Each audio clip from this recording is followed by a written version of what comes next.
OTB AM. With Gillette, put your best face forward with our new and improved razors. And you're very welcome along this Tuesday morning to OTB AM. It's Sheahan Eoin with you all the way through until 10 a.m. We'd love to hear from you. 0879 180 180 is the WhatsApp number. You can leave a comment on the YouTube stream. Plenty for us to get our teeth stuck into. The official, always correct power rankings are coming your way. And it's a big moment in any man's life when he's got to jump into the breach. You know that bit where you kind of hold your nose, you go under the water for the first time. You're not sure how deep it is. And you're not sure if you're going to have enough emotional heft to get back to daylight and fresh air. That's what Eoin is doing today, I think. I hope. We'll see. Yeah. That is my first experience of swimming, actually. You summed it up quite well there. As in, like, my experience of swimming last year. First ever. First ever, yeah. Yeah. There's loads for us to talk about. We're not going to spoil that. We're going to talk about the Lions and the selection for it. And I saw somebody complaining at the weekend about the fact that the French were off busy building team spirit and patterns of play. And here we were with our best players playing in this anachronistic old thing that doesn't really matter 2 years out from a World Cup. And I'm like, that's an interesting question. We might put that to Matt Williams a little bit later on. But if you've got anything that you want to get off your chest, 0879 180 180 is the WhatsApp number. Eoin is at his fancy new desk. It's like he's gone big time on us. Yeah. There was like a recent contract negotiation where he was like, no, my desk needs to be higher up than everybody else. I need to be like looking down, literally and metaphorically, on all of you. Otherwise, how can I deliver the power rankings? I asked for a David Letterman desk, and they gave me the desk, but not the chair. He always is looking literally down on his guests, and I need to be looking down on Ger. So can we get that sorted, please? You just really cannot get the staff around here. Like, if the corner had been referred to as the bold corner, so it's less of a bold corner and more of a, I guess, a teacher's desk now. Who was referring to it as the bold corner? Sue Murphy called it the bold corner. Okay, fair enough. The big story overnight, and I'm not really sure if this is the big story or if this is just contract negotiations, but Henderson in contract out is how the London Times has it, and then it's the back page on several of the tabloids. Nerve hens. Liverpool legend in contract standoff. So this is just an agent doing his job, or we've seen this before where a tiny little crack appears and light gets through the crack, and all of a sudden what didn't seem like a realistic possibility is something that Liverpool decide, yeah, now's the time, let's shuffle through. We've got a bunch of players we need to get in the team. We've got a bunch of players who are not 31 and who are not going to cost the same wages as Jordan Henderson. He's unhappy with what has been offered, apparently, is the story. And so with 2 years left on his contract, he may well be on his way out of Liverpool. Give me some potential landing spots here before we talk about whether or not this might actually happen.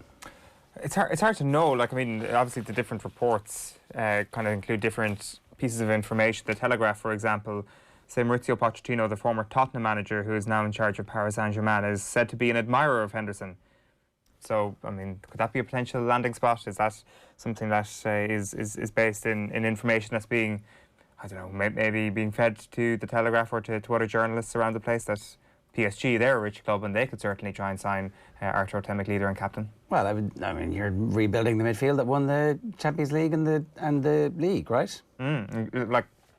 Like the other piece of detail that seems to be included in a lot of these is that Jurgen Klopp is unhappy with losing Gini Wijnaldum, that was not something he wanted to happen. And I think we saw with his performances at the Euros that he's still got a lot to offer, but there just couldn't be an agreement reached with the club, and the club weren't willing to pay his wages over the next little while and to essentially cut him loose. They were happy to lose him on a free because they weren't willing to negotiate. In a way, that puts Liverpool in a strong position, because they already have shown that if you won't come down to their level of their offer, they will happily cut you loose at some point or another. Now, the thing is, Jordan Henderson is contracted at the football club until 2023, so this could be a long, drawn-out saga for the next 2 years. Yeah, if you could just explain how they, just say that again, so that what happened was they showed how brave they are by making Gini Wijnaldum 3 times richer. That's they flexed their muscles, and Gini Wijnaldum backed up the Brinks truck, the gold-plated Paris Saint-Germain made from oil Brinks truck, and is now one of the richest footballers in the world. Well, my point here is... What a disaster for Gini Wijnaldum. My point here is that Jordan Henderson may want to stay at Liverpool. Maybe. And he may be willing to take a lower, I'm not saying like the lowest possible offer, but a lower offer to stay at Liverpool and maybe move to a city like Paris, which is obviously beautiful and maybe Terrible, it's better. really. It's grim, especially in the suburbs that you'd be living in as a footballer. I appreciate that at 7:35 this morning I have decided to clutch at straws for no reason whatsoever, as if I've got like skin in the game here or something like that. But maybe there is a world in which Liverpool are like, we will happily cut you loose. You go and play with Kylian Mbappe and Neymar and Gini Wijnaldum and under a really good coach like Mauricio Pochettino, because we won't pay you to actually to stay here and play, or you won't be able to repay us with taking less money. So maybe my logic is a little bit flawed, but I guess they're in a game of chicken, which a lot of these contract negotiations tend to be. Liverpool have already proved that they will say chicken first, and they will allow you to go and talk to other people. So if Henderson is maybe using this as a bargaining chip to actually get a higher deal with Liverpool, I think Liverpool in that sort of bargaining situation are in a relatively strong position, because I mean, they're a great football club. Henderson has had some great moments with them, and I think that Liverpool know that they're in a sticky enough situation where they're not going to be investing too much in the squad until they get full stadiums back. I think that's the information that's out there as well. So it'll be next summer before a really hefty new deal will be able to be given to someone like Henderson. But we've got to remember that Henderson is older than Wijnaldum. And part of the Wijnaldum idea was that, well, what's the long-term clawback you're going to get from investing in his talents? Like, Henderson obviously has so many different things, but like, I would have thought from Henderson's perspective, this is not quite on the level of Steven Gerrard, but would there not be like a coaching opportunity at Liverpool for him afterwards? Would there not be a chance for him to have some sort of legacy after that deal? Well, there is. I mean, like, he's been very successful. I'm just trying to find exactly what the details on it. So Henderson is better paid than Gini Wijnaldum was. So Wijnaldum's contract, according to SpotTrack, was $4 million a year, roughly. I'm just trying to find out the exact number. It might have been 4.8, right? And Henderson's on about 7, according to 7.2 is what his current, so a weekly salary of 140 grand. And he obviously wants to renegotiate that with 2 years left. Or he wants to add on some years at the end. I think that's a pretty strong position to be in, isn't it? Like, if you manage to extend that so that'll take you up to the age of 33.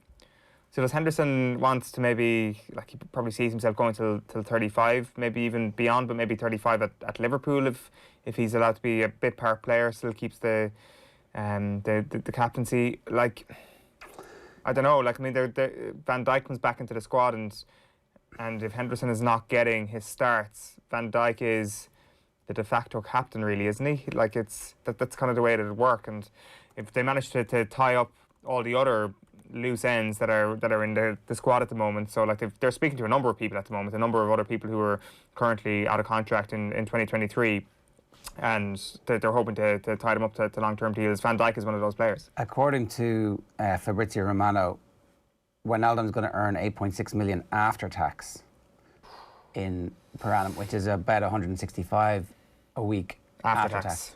So you got to assume essentially that's double your money when it comes to what Henderson's on.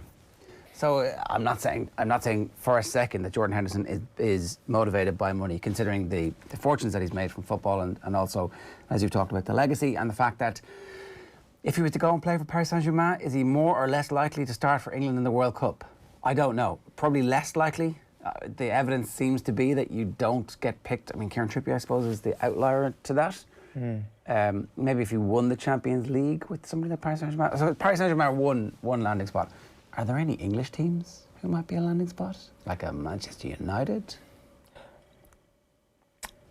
No, like, I mean, yes, he would be a brilliant signing for Manchester United if you were playing a game of FIFA. But like, in reality, I think that there's a really nice end to Jordan Henderson's Premier League career at a mid-table club, potentially. If he wasn't playing for Liverpool, he would have thought that maybe Everton could be a nice landing spot for him, or if Sunderland managed to get their act together and Sunderland Till I Die is a Premier League story eventually and goes back there in a couple of seasons. And I'm talking in a couple of seasons, I'm talking at the end of this contract. Right, okay. So as a 33-year-old, you could see him going to Spurs or Arsenal or somebody. Yeah, to Arsenal.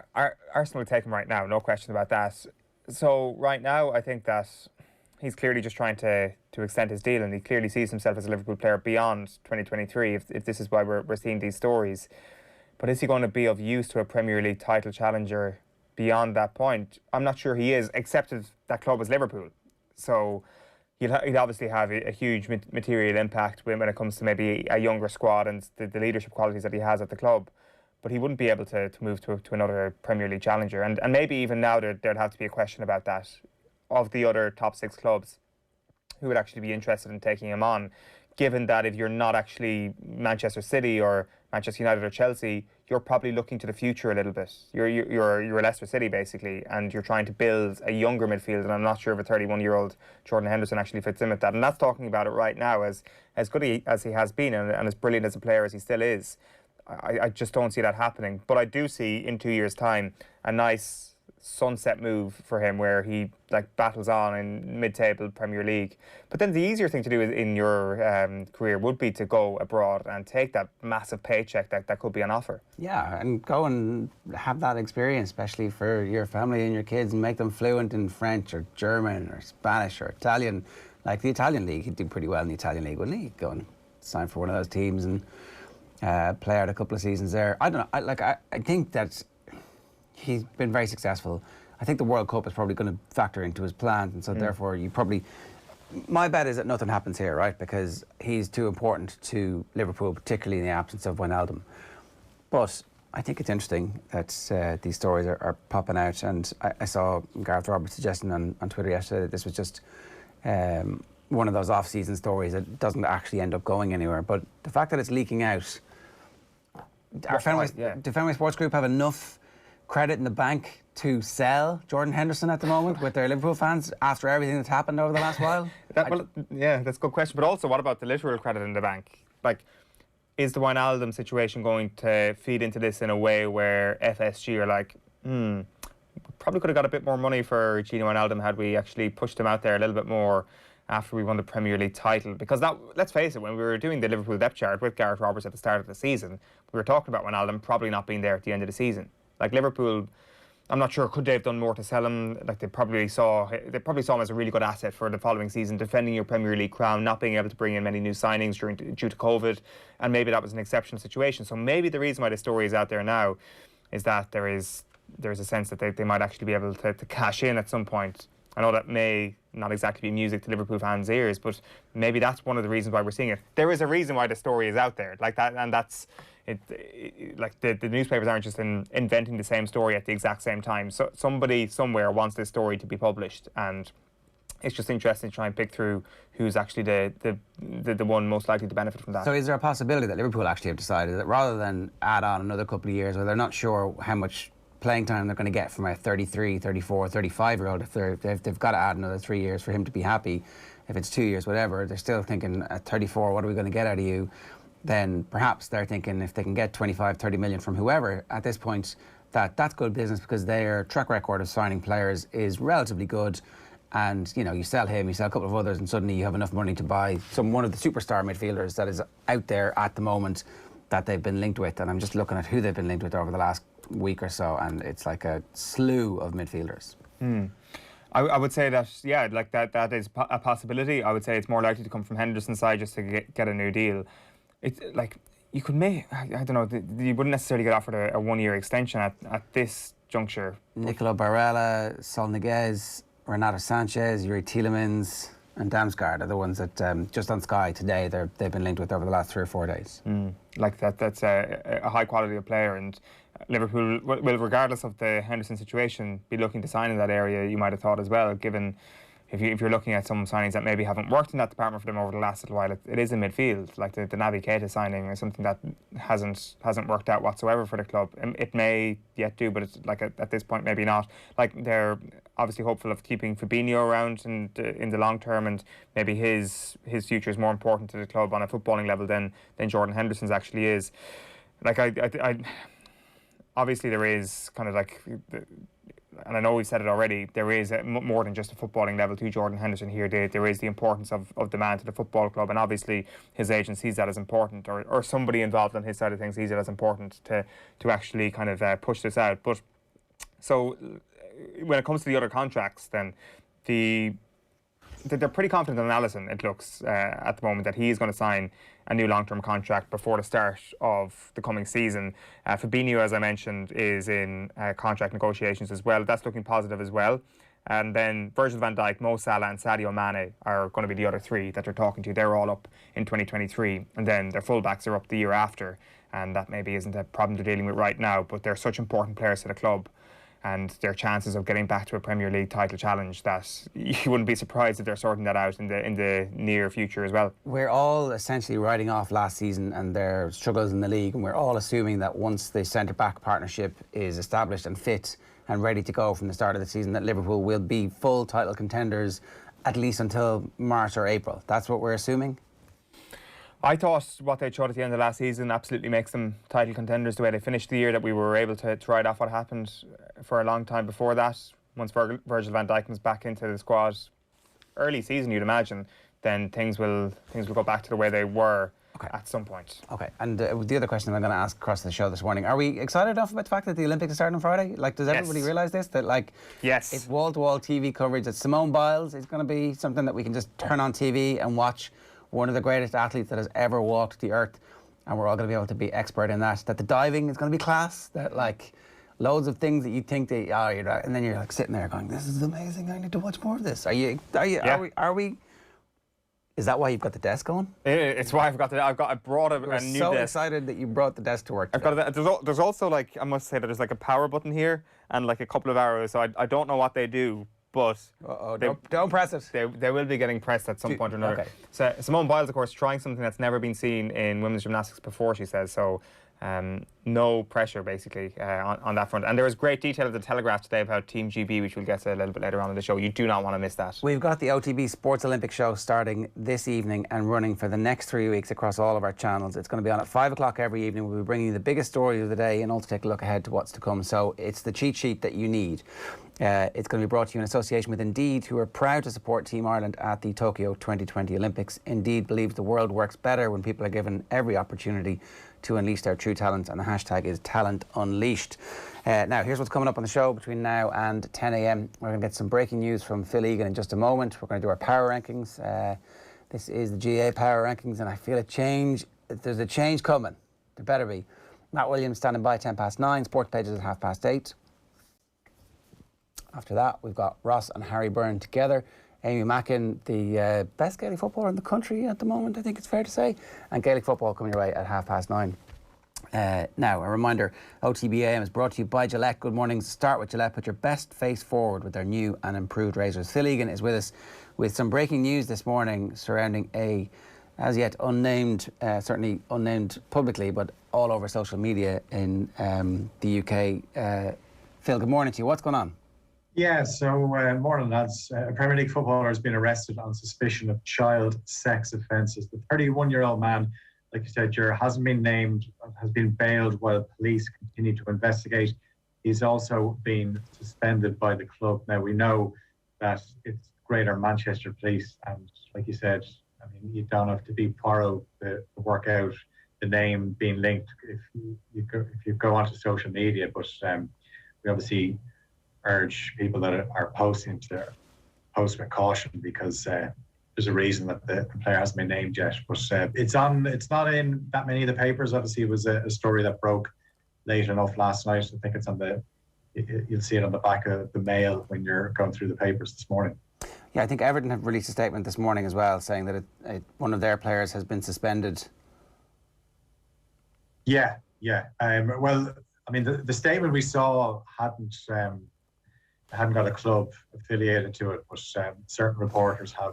But so Everton have this morning released a statement. Everton can confirm it has suspended a first-team player pending a police investigation. The club will continue to support the authorities with their inquiries and will not be making any further statement at this time. So I think everybody understands that these stories are connected at the moment, and we'll wait and see exactly what happens. But as we said, the police are not naming anybody just yet, but it's a horrific situation for the club, and also it's a very horrific story. So we will definitely keep a close eye on that as it unfolds. What else is going on, Phil? Well, we'll find out today just how many can attend the Bohemians' second leg against Dudelange next week. This is in the Europa Conference League. Obviously, there was 6,000 at the Aviva Stadium last Thursday for their win over Starnian. And it was confirmed yesterday that the second leg of the Dudelange tie will be taking place at the Aviva once again. And we'll find out just how many can attend on the 29th of July. There is that hope that because last Thursday was seen as a success, that they could maybe double the attendance, but that has yet to be confirmed, but we'll find out later on today. We know that there's going to be about 9,000 supporters to see Celtic's first leg Champions League second qualifying round tie against Danish side FC Michelin. Now, this is obviously their biggest home crowd in 18 months. It's also the first competitive game for new manager Ange Postecoglou, so a tough test to start with. That game at Celtic Park kicks off at 7:45.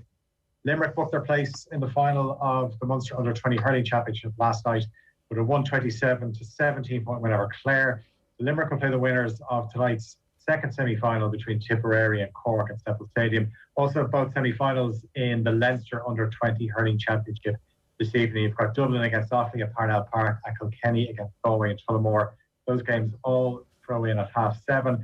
And the number of new cases of COVID-19 among people involved in the Olympics is up 9 to 67. That includes the Czech volleyball player and the US gymnast who tested positive yesterday. Okay, we know that it wasn't Simone Biles, or at least we're assuming that it wasn't, because she took a picture of herself going into the Olympic Village, which is pretty positive news from her perspective. Yeah.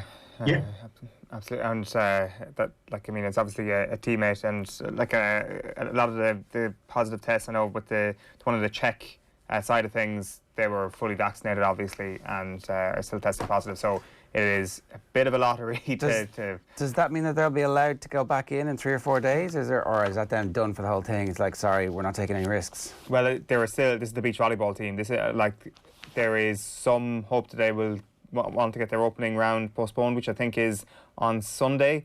So it would suggest to me that there is a week or less than a week involved in it, because I mean, if it was like a proper 2-week quarantine or 10-day quarantine or whatever it is, then you would have thought that they'd already have forfeited that at this stage, but they're still keeping their hopes up of actually competing in that first round if they get a slight postponement, I think. Okay. Phil, the Henderson story, end of the road is the speculation on, it's a question mark really, on the back of the Star this morning, and that's in many of the tabloid papers as well. What's your read on this? It's a very important player, 2 years left on his deal. Probably looking at the massive amounts of money that Gini Wijnaldum's getting and going, come on, look what I've done for you. Come on. Yeah, absolutely. And I think, you know, the owners at Liverpool have scored a few own goals in the past with ticket prices, obviously the Super League, things like that. So if they were not to tie down the captain, I don't think it would go down too well. He's just turned 31. He is the best captain the club have had in the Premier League era. I'm not saying he's a better player than Steven Gerrard, but I'm talking about the way he leads this team. And there was question marks about his future at Liverpool not that long ago when Brendan Rodgers was in charge. He was going to leave. And just knuckled down, became a favourite for Jurgen Klopp, and Klopp made him captain. Surprised a few people at the time, but I think it's turned out to be an inspired choice, the way he leads on the pitch and off the pitch. And Liverpool fans absolutely adore Jordan Henderson. They don't want to see Jordan Henderson leave. We've obviously seen that the likes of Van Dijk, Salah and Alisson and Fabinho are going to sign new long-term deals. Maybe Henderson has looked and thought, you know, I should be getting a better deal than that. So this could be something that runs for a while. Now, Liverpool are actually playing tonight in Austria. They have a couple of games. The way they're doing it is they're playing 2 short games. They're playing 2 45-minute games just as part of their pre-season. This is the first bit of action they're going to get in pre-season. So it'll be interesting to see if Jurgen Klopp is asked about it. But yeah, he doesn't want to lose somebody like Jordan Henderson. And it's something that Liverpool could do without, because we obviously know last season didn't go according to plan. The encouraging signs of the way they finished last season would give plenty of optimism for this season as well. The fact that Van Dijk is back, Gomez is back, Konate has been signed.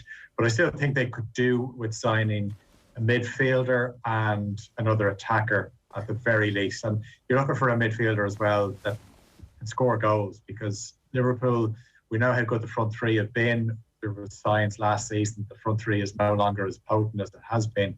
But it was quite clear that if you stop the front three at Liverpool, then you stop them from scoring. So Liverpool need other options. And in midfield, players that can score goals. Trent Alexander-Arnold's fit and is going to be ready to go at the start of the season. Is there a chance that Curtis Jones is the midfielder that they need? Well, he obviously played a lot more than people would have thought last season. When Lallana left, this was a chance for Curtis Jones to step in and fill those minutes. But he really impressed. He's obviously a brilliant footballer. Sometimes there was games where you felt that he just took it a bit too much out of the ball, but it's all part of the learning curve. He's an exceptional talent, and you'd imagine he's going to get more game time.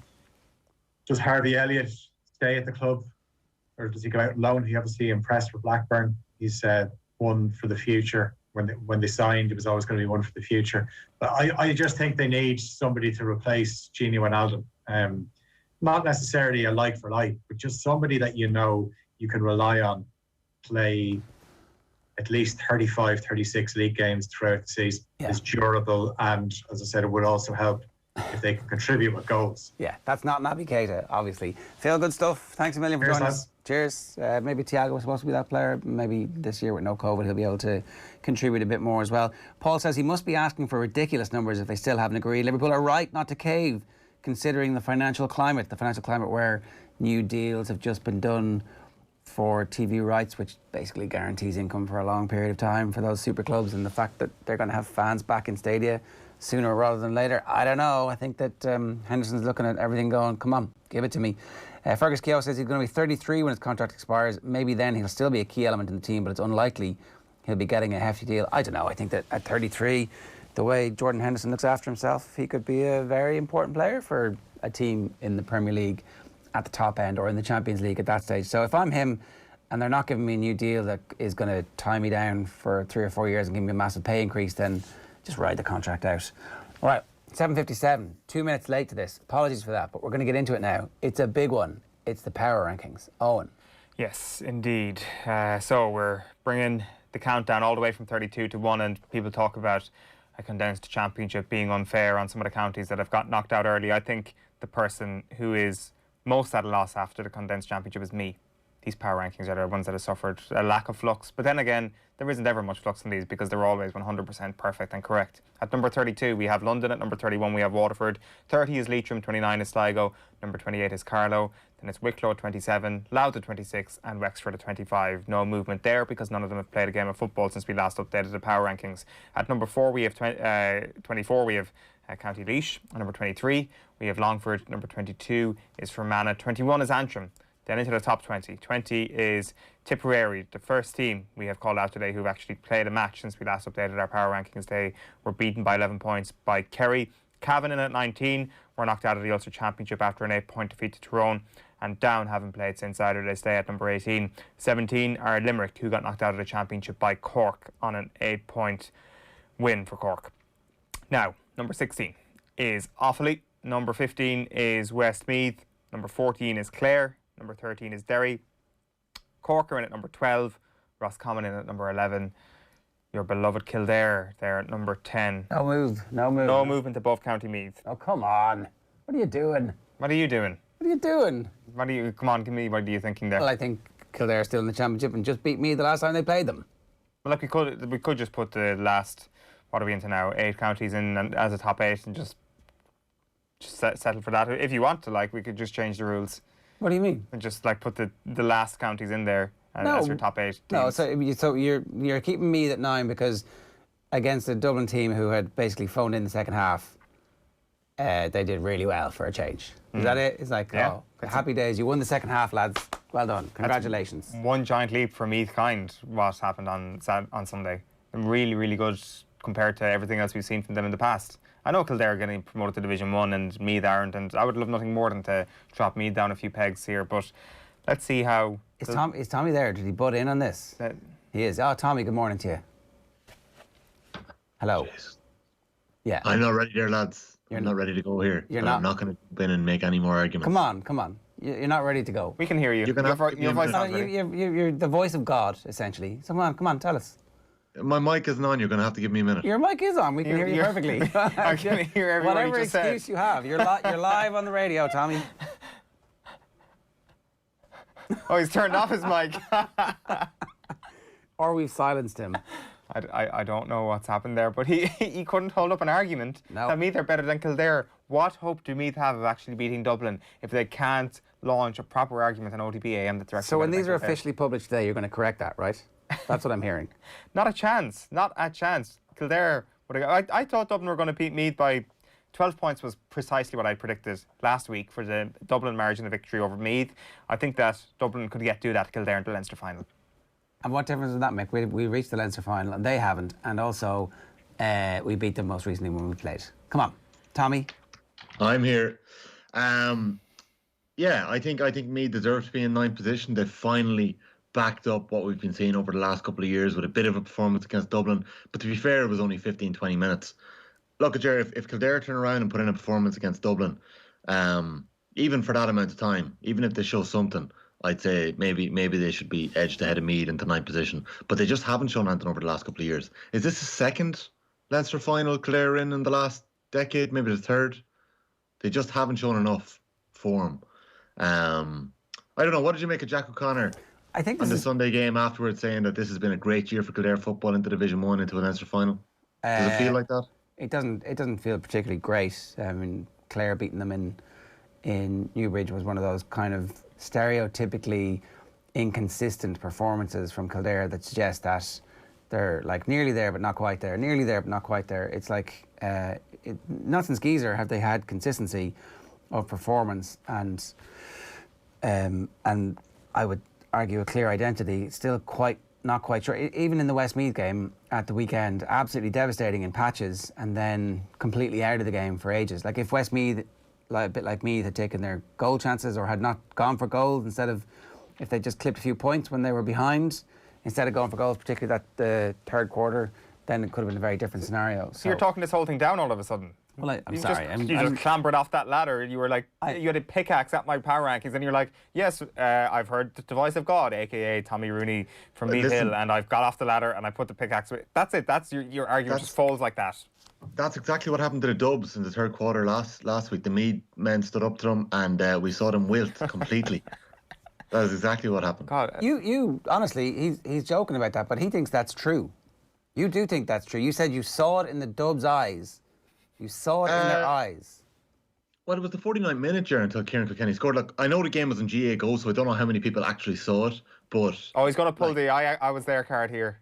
You have more information. Leslie Farrell, after the match, said that Dublin were complacent at half-time.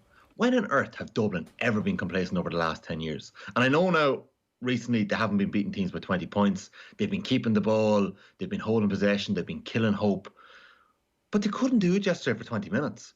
They just couldn't do it. At the start of the second half when they were 11 points up. For 20 minutes, Ger, but it's never happened before in Leinster. It's never happened. Like, the last time I remember that happening is maybe Mayo coming back from the dead in the 2015 All-Ireland semi-finals. They come back from 7 points down. They spooked Cluxon for a few minutes and they won a couple of kickouts and they got back into it. Like, what happened yesterday was Evan Comerford and Davy Byrne lay down as if they were shot when Meath got it back to 4 points. And they were right. That's a tactic that club teams do all around the country when you're trying to kill a bit of momentum.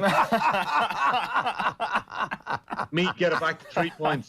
And to be fair to James McCarthy, I watched it back, I played the replay, I zoomed it in. I'm pretty sure Thomas O'Reilly actually caused him to fall down. But a brawl starts. Completely kills momentum. Anyways, we've talked enough about... No, we haven't talked enough about that. I've got two questions. First of all, would you say Dublin were on a level of shithousery that Italy displayed against Belgium at Euro 2020?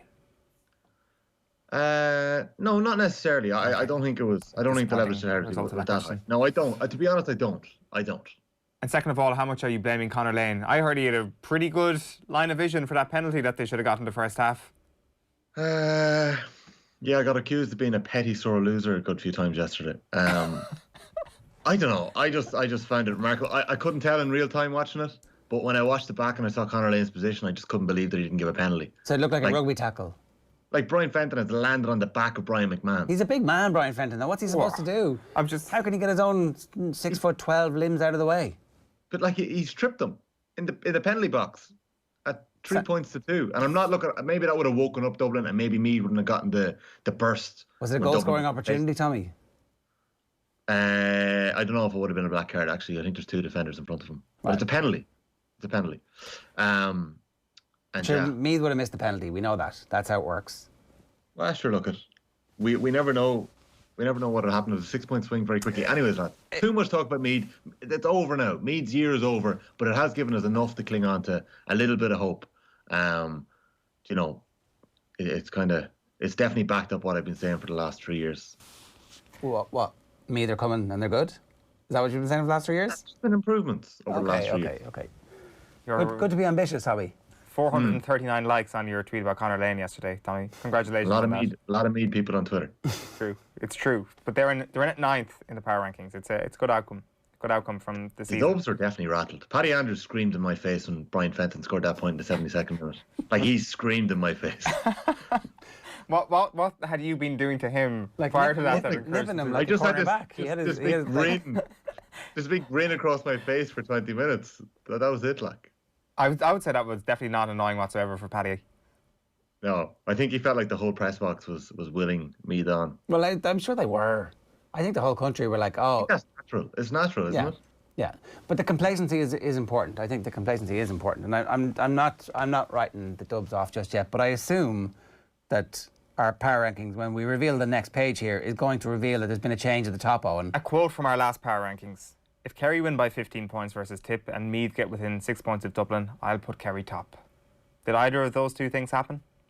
Did they not both happen? No. Well, they didn't get within 6 points. They got 2 6 points, and Kerry only won by 11 points rather than 15. Come on, that's exactly. They are the criteria. They have reached the criteria, essentially. There was a 6-point win. We're within 6 points, 6 points. But Kerry didn't win by 15 points. What did they win by? 11. Are you... Yeah.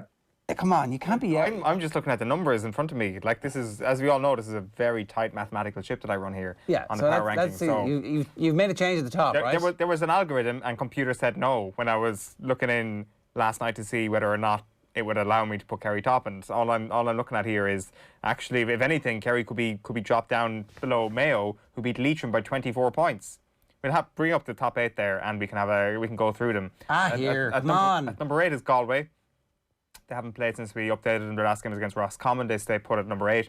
Armagh are down after their defeat at the weekend because Monaghan have leapfrogged them up to 6th after winning that game. What a cracker. Donegal then down to 5th, and they've been leapfrogged by the team that they went down to as well at the weekend. I could have brought Donegal down further maybe. Again, gone by your logic, Ger, and put Monaghan up there because they're into the Ulster final. But I think a fully fit Michael Murphy, who doesn't get sent off, maybe... I know, but it didn't happen. So next year he'll be a year older. Next year Neil McGee might not be playing. I don't know. I can see why. Monaghan coming team, the start and the end, fairly sensational. Obviously they conceded a load, but that's what happens in those games. Okay, come on. What's the story? Tyrone at number 4, Mayo at number 3, Kerry at number 2, Dublin at 1. Why did you not make the change? You feel it. You want it. You know it. You've been making the argument here, like, again and again and again. Come on.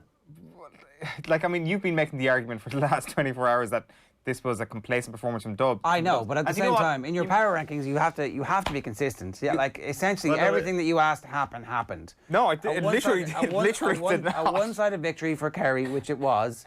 And still room for them to improve. It was one-sided, the difference between 11 points to 15. The literal thing that I said literally did not happen. It actually did not happen. And the 6 points. And I said within 6 points of Dublin. 6 is not within 6. 6 is 6.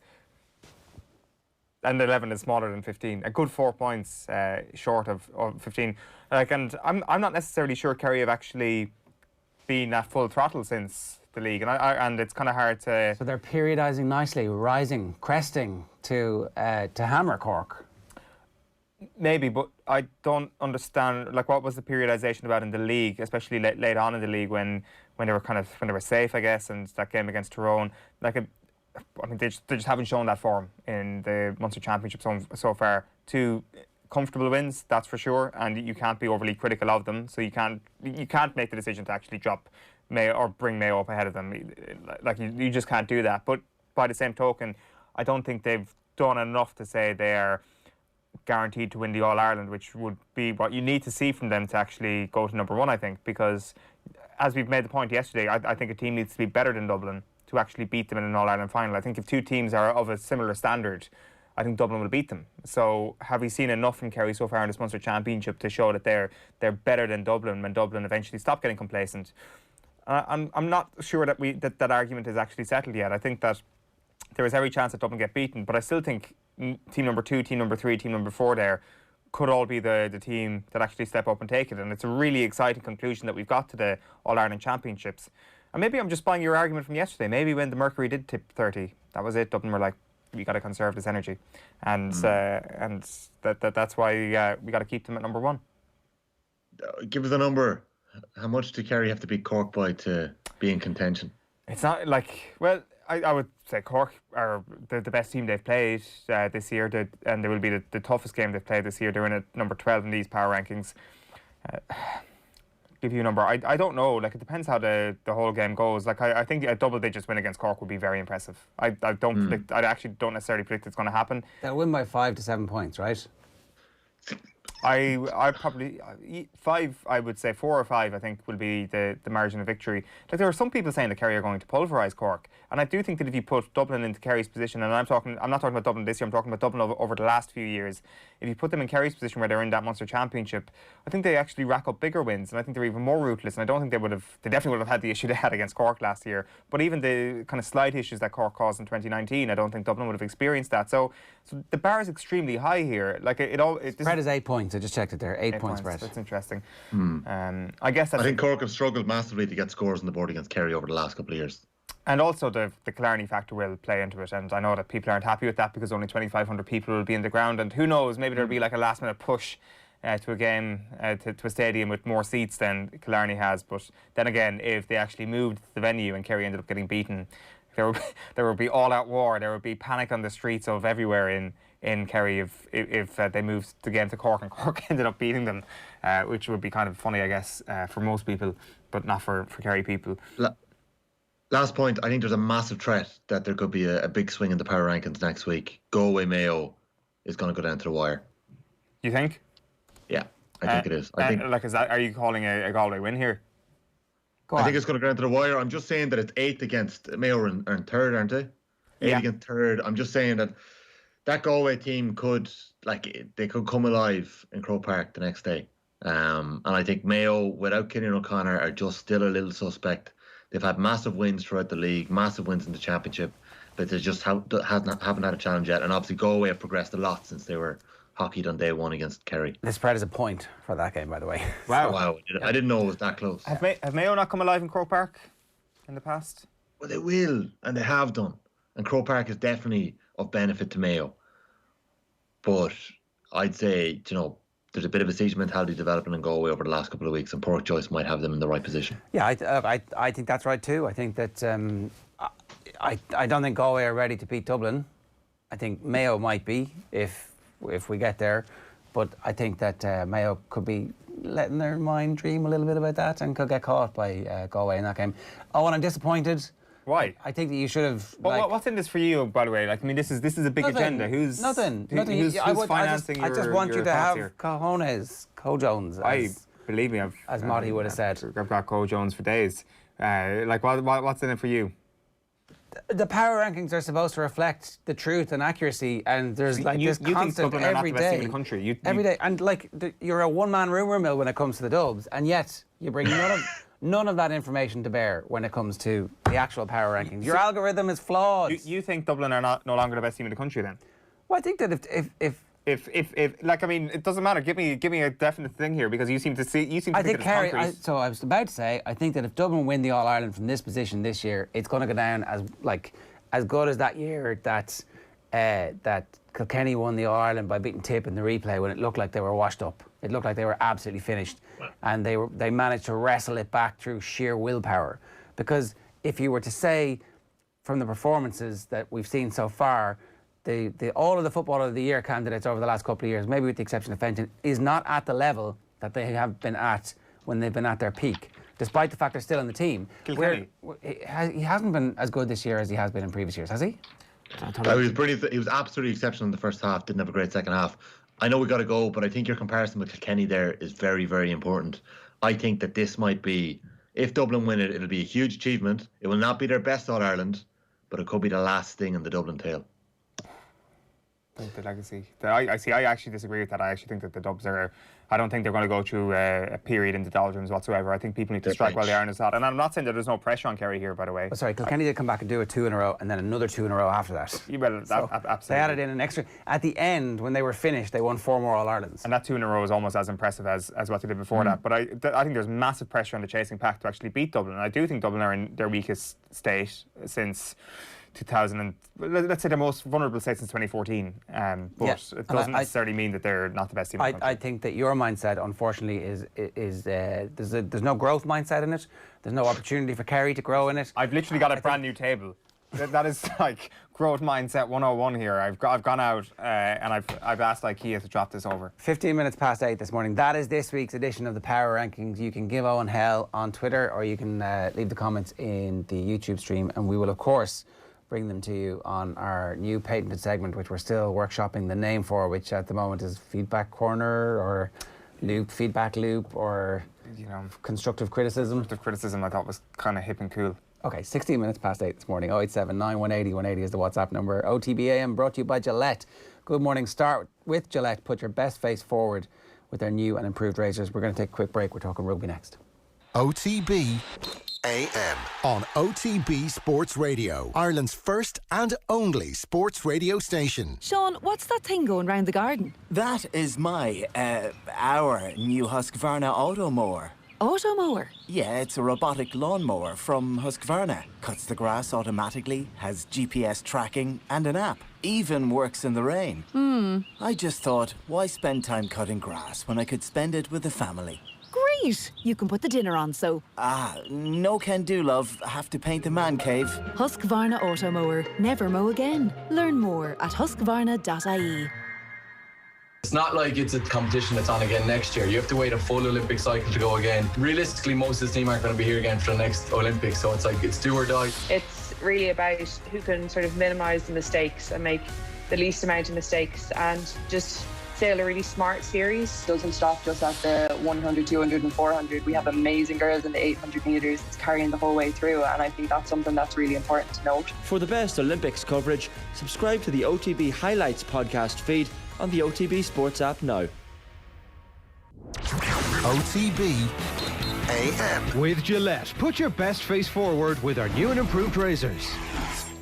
17 minutes past 8 this morning, and I'm delighted to say Matt Williams is with us and we can talk about the Lions. Matt, good morning to you. How are you? Good morning, Jeff. Very good, mate. Very, very good. Sun shining. Can't complain. So there was a bit of commentary on Twitter at the weekend as the footage was emerging of the brilliant game between the Wallabies and France and just the intensity of those 3 tests. Somebody was making the point after one of those 95-metre tries that only the French can score, it seems. Was like, oh, wow, look, this is what happens when you get your best players playing in the same team in a summer test series, while our best players are currently either having their little hearts broken by Warren Gatland or learning new tricks from their erstwhile rivals in what seems like a very anachronistic thing that is just part of a tradition. And it's an interesting conversation to have. Do we benefit from the Lions as a rugby country, or actually is it a bit of a hindrance in the middle of a World Cup cycle? I'm not sure. I guess you could mount arguments for both sides. I'll just give you my personal experience. The players that I was coaching who came back from the Lions tours were immeasurably better for the experience of being on those Lions tours.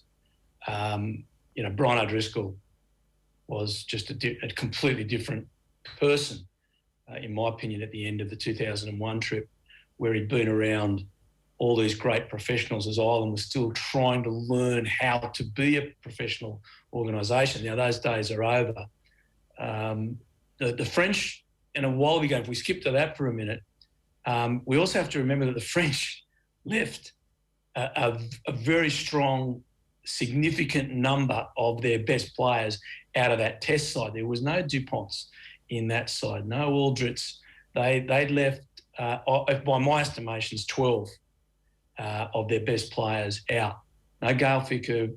So what Fabien Galtier did in his tremendous strategy building towards the next World Cup, he brought out, or played rather, basically one or two of his first 15 players and the rest were his second and third 15 players but who played exceptionally well. Now, they've just produced on their depth chart players that they did not even believe could play Test rugby.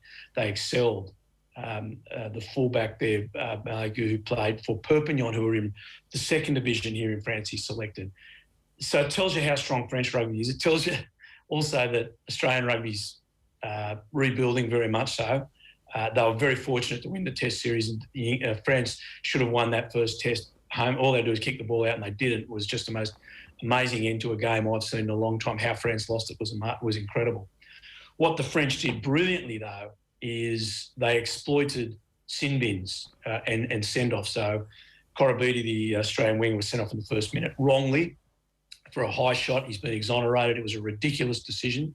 And the Australians, we thought, would pay a huge penalty, and they showed so much courage, which I'm delighted about, through the whole game to win it.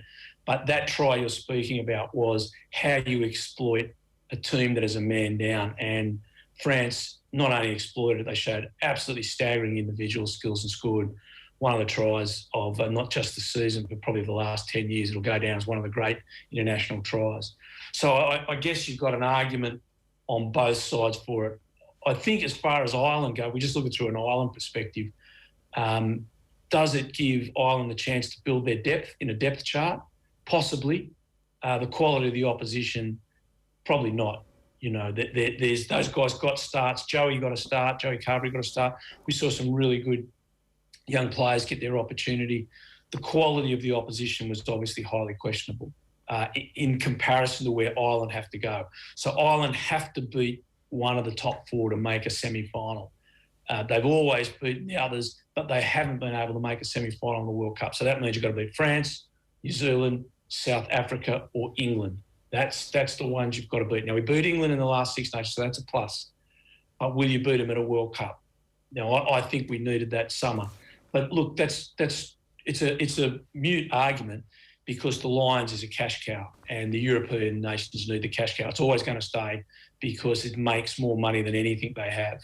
So I guess whether we think it's a good thing or a bad thing doesn't matter. It's staying. I think as well, in non-COVID times, we would be in Fiji with 3 tests and we would be seeing the depth chart emerge, you know, a new back row, new partnerships at 9 and 10, and we'd be able to lean into the whole notion that actually having our best players away, hothouse and learning and stealing the ideas from Gregor Townsend and whoever else is on that coaching ticket. In the past, it would have been Edwards and all the other people that they would have learned from that perspective makes lots of sense, while we're also cultivating the new group of players. So I definitely see both sides as well. But the point you make ultimately... Could I make a point there? I think the last World Cup, and I'm not a critic of Joe Schmidt because I know I've said things about the teams Joe coached, but I'm a super admirer of Joe. I think he's the best coach Ireland and Leinster ever had. So hands up, that is not it. But when Ireland went to Australia at a year before the last World Cup, I was arguing to leave the good boys at home, like Sexton and Conor Murray, and bring the other guys through. They're the ones that we're missing. We've got to, and this is where we have to look at what Galtier has done well. He's gone to one of the big countries in the south. Now, Australia's the bottom of the 3. There's no doubt about that. But he did do exactly that. He left out his big names and put the younger guys on. That's where I think we're missing out. When we get the opportunity to go to a top-tier southern country, we're not using that opportunity because that's where you learn. You learn a bit playing against Japan and the States and so on. It's really when you come against a really high-quality outfit. As a player, you learn, and that experience is just vital. That's where I think we're missing out. So this November then, much better opposition for Ireland. Would you suggest to leave Sexton out, to leave Murray out for those big tests? I think you have the opportunity to, Owen. I'm not saying we leave Johnny or Connor out specifically, but yes, you know, would Casey and the other young players coming through benefit from starting, which is very different to coming off the bench, starting against one of these big sides, without doubt. And yes, I've got to say, if I know the coaches' contracts are signed financially, that the more you win, the more you get paid. So if I'm one of those coaches, I pick that. There has to be a way to empower our coaches, like Galtier's been empowered, to not select your best players all the time without being hindered financially, because that's certainly a reason why a lot of the coaches don't select the younger players in some matches, not all matches, but November is a great opportunity to say, okay, look, we're coming up against one of the big three from the south. We're going to sprinkle the team, not put 10 of them in, but we're going to put 2 or 3 starters in there. You know, Coombs needs to start one of these big games. He's a huge talent coming through. That's where we're missing the opportunity. That Australian series, that Ireland won, and everyone was crying, we won the series. And yeah, it's great. They hadn't done it since 79 when Kieran Fitzgerald led the side down to Australia. I get it. But did it do us any good at the World Cup? Answer's no. It was just it's a line on history. If the goal, and that's what I mean about it, frustrates me about Ireland. If the goal is truly to win a World Cup, if you believe deeply in your soul that we can, and I've seen a number of generations of Irish players come and go that have underachieved at a World Cup, because I don't believe the organisation takes that emotion into their heart. We can win a World Cup. And that's where it starts, with someone saying it and driving it. And until we get to that point, and that might mean sacrificing some other games on the way through in the cycle, until we get to that point, we're always going to struggle at a World Cup, because it's a different beast. And we've got to look at the teams that are successful at World Cups. They do these things. New Zealand do it, Australia do it, France is doing it. Galtier's a smart guy. He's learnt. He speaks to people. He rings them up. He talks to them. I met him a number of years ago. I was so impressed with Fabien Galtier. I knew he was going to be a great international coach after I'd spoken to him for a couple of hours. The guy is a sponge. He wants to learn and will sacrifice, as he did. He sacrificed that tour. They could have won with his best team. So what? He now has a depth chart, like almost better than everyone except New Zealand. And that's what the benefit is of sacrificing some of these tours in between World Cups. I think it makes a lot of sense. It'll be interesting to see what happens now. We have a fairly hectic November series, and then obviously the summer next year, but there's not a whole heap of time for any of these coaches to build that depth chart. So very interesting to see who can make it in the meantime. Let's move on to the Lions, and obviously we've talked about the fact that the money for the Southern Hemisphere is one of the main reasons why this will continue to be what it is, which is a bolted-in fixture in the calendar every 4 years, notwithstanding the tragedies that are unfolding in South Africa with regards to COVID and the civil unrest at the moment. These matches are going ahead, and whatever about the rights and wrongs of this, I mean, I don't know, maybe we should talk about that, because it's hard to ignore the fact that there's every reason in the world for these matches not to go ahead, and yet from South African Rugby's perspective, they can't afford for them not to happen. It's a horrific situation for the people in South Africa. It's also a pretty grim financial situation for South African Rugby. Like everything when you're dealing with South Africa, it's complicated, you know. I've written a bit about it in the Irish Times. It's not straightforward. We just have to assume when you're dealing with South African rugby, during apartheid and post-apartheid, the politics of the national government are involved. You just have to take that as a given. Be it selection of the team, pre and post-apartheid, the national government is involved. For the tour to be called off would be for the national government of South Africa, which is since Nelson Mandela won the elections almost 30 years ago, has been the African National Congress. They've been the party in power. For them to allow the tour to be called off would be to saying to the world, we've lost control of our country. They're not going to do that. The deaths won't matter. Civil unrest is a different story. That's where you've got the current president trying to reclaim some of the party, the African National Congress Party, that Zuma, the previous president, had basically corrupted in what was, in the words of the current South African president, state capture. And they're trying to wind that back and get control of it again. And the agitation is set up by Zuma's supporters, some of them within the ANC, trying to overturn what is obviously an attempt to regain control of the government and an administration that has spiralled out of control, where we see the COVID deaths, I just don't believe the numbers they're saying. The deaths in the townships and the deaths out in the black communities are much greater than the numbers we're seeing. The poverty and so on that is still existing in the townships, which is beyond imagination. I've visited them. I've visited a number of them, and I try and explain to my family what I've seen, and they can't understand it. I've been there, and I can't understand the poverty that these people have continued to live in for 30 years. So all this is all intertwined, as it has done for hundreds of years in South Africa. The mixture of the politics, the people, the parties, the beliefs, and sport has tended to be a way they express it, their beliefs, and so it's a huge mixed match. These games are going ahead. Doesn't matter where. Is it moral? Well, look, I don't know. It's not for me. I can't make a judgment on that because it is a democracy. People do vote, but is there incredible corruption? Is there illness and death because of that corruption? Are we supporting that corruption? Well, I've got to leave that up to someone else. It's certainly not what the apartheid days were, but it's a terrible, terrible place for the African people of all colours to be at the moment.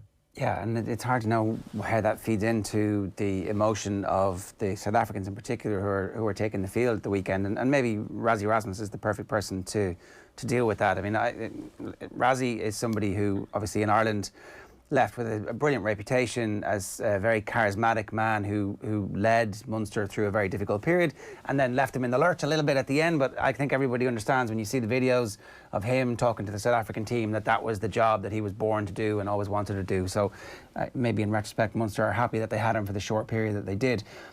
What did you make of Rassie versus Gatland on Twitter, and what's your instinct about whether or not it's a good thing to be doing to stir the pot against Gatland, and if actually that might be what Gatland wants, or is that meeting fire with fire and somebody finally standing up to Gatland? What did you take? What was your take?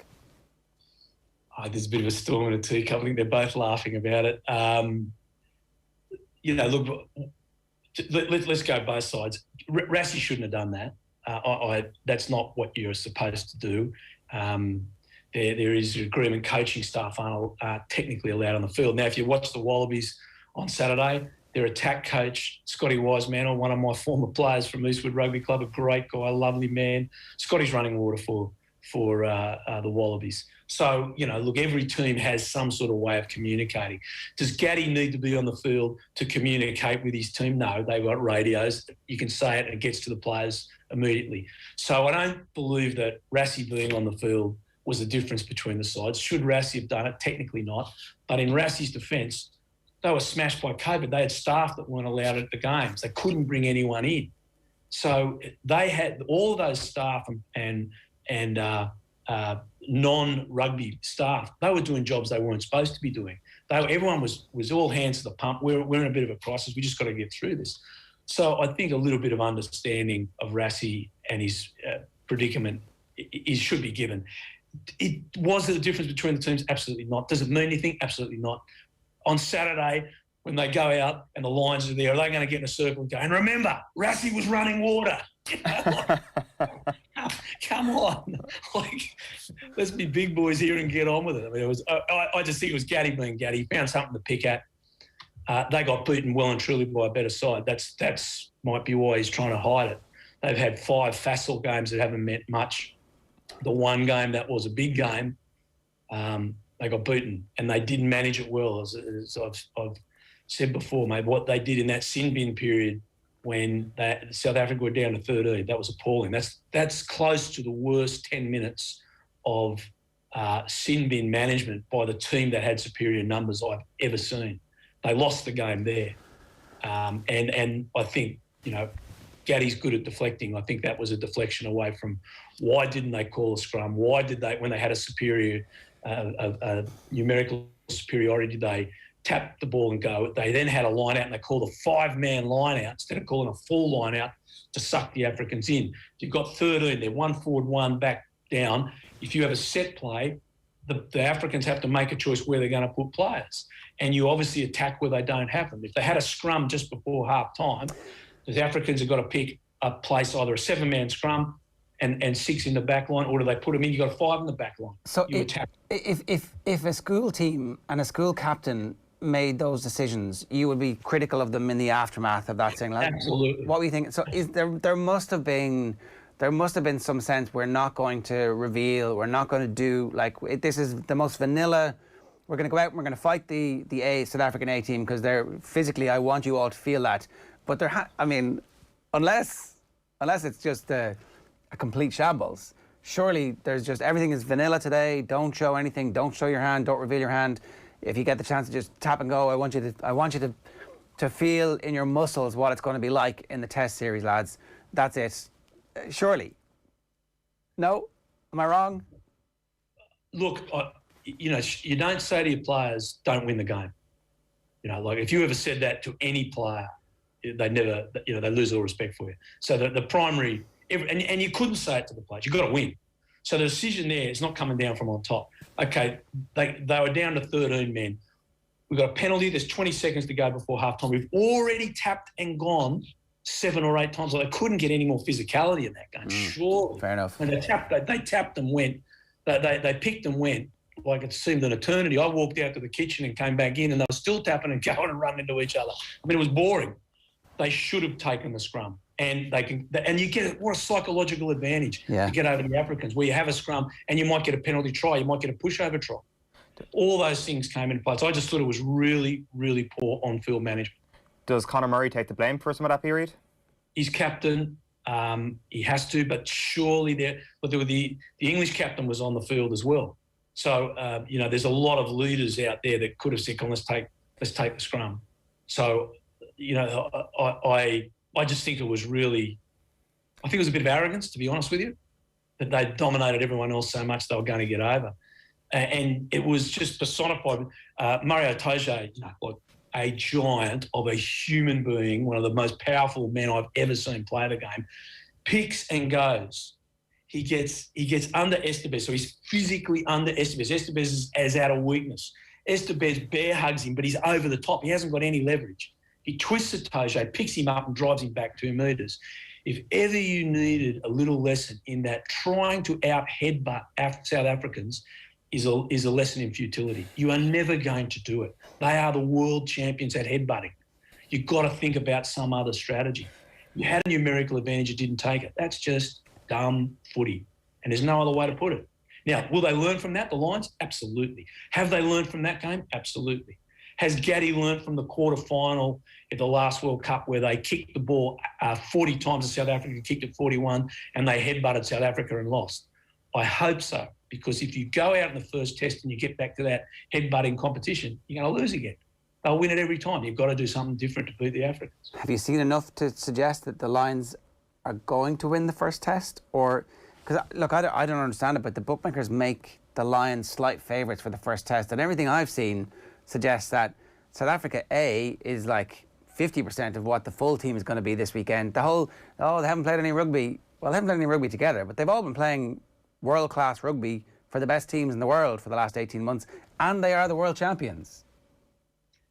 I'm with you, Gerald. I think it's a very even contest. It's not going to be. I think the Lions could have won that A game, as I just said.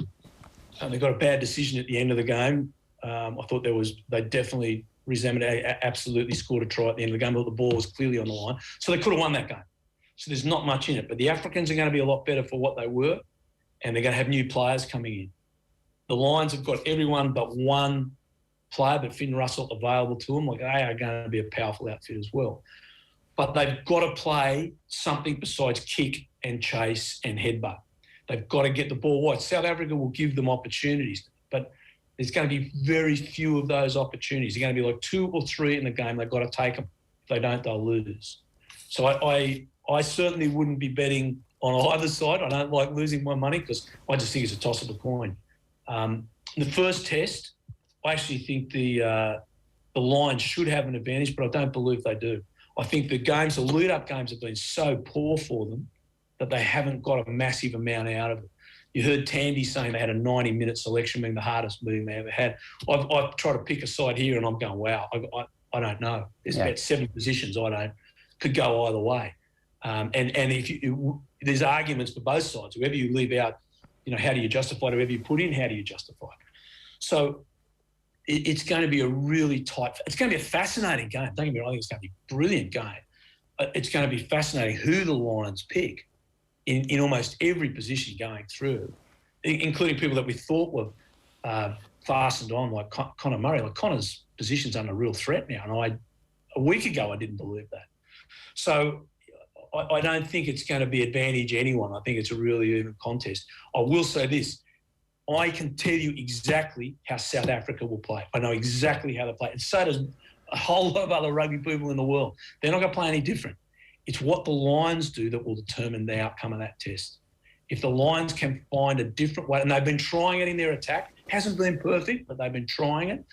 They've been trying it with their kicking game, hasn't been perfect. Yeah. But if they can get it right, get what they've been trying right, they've got a really good shot at it. But the Africans, they're coming route one. They're going to bash you up. They're going to give you the front of the line out. They're going to scrummage. They're going to physical. They're going to kick. They're going to chase. They're going to frustrate you. And any penalty you give within 60 metres, they're going to kick. And it's won them 3 World Cups. They've been doing the same thing since '95. Hasn't changed, and it's effective. Matt, great stuff. The appetite is suitably wet. Thanks a million.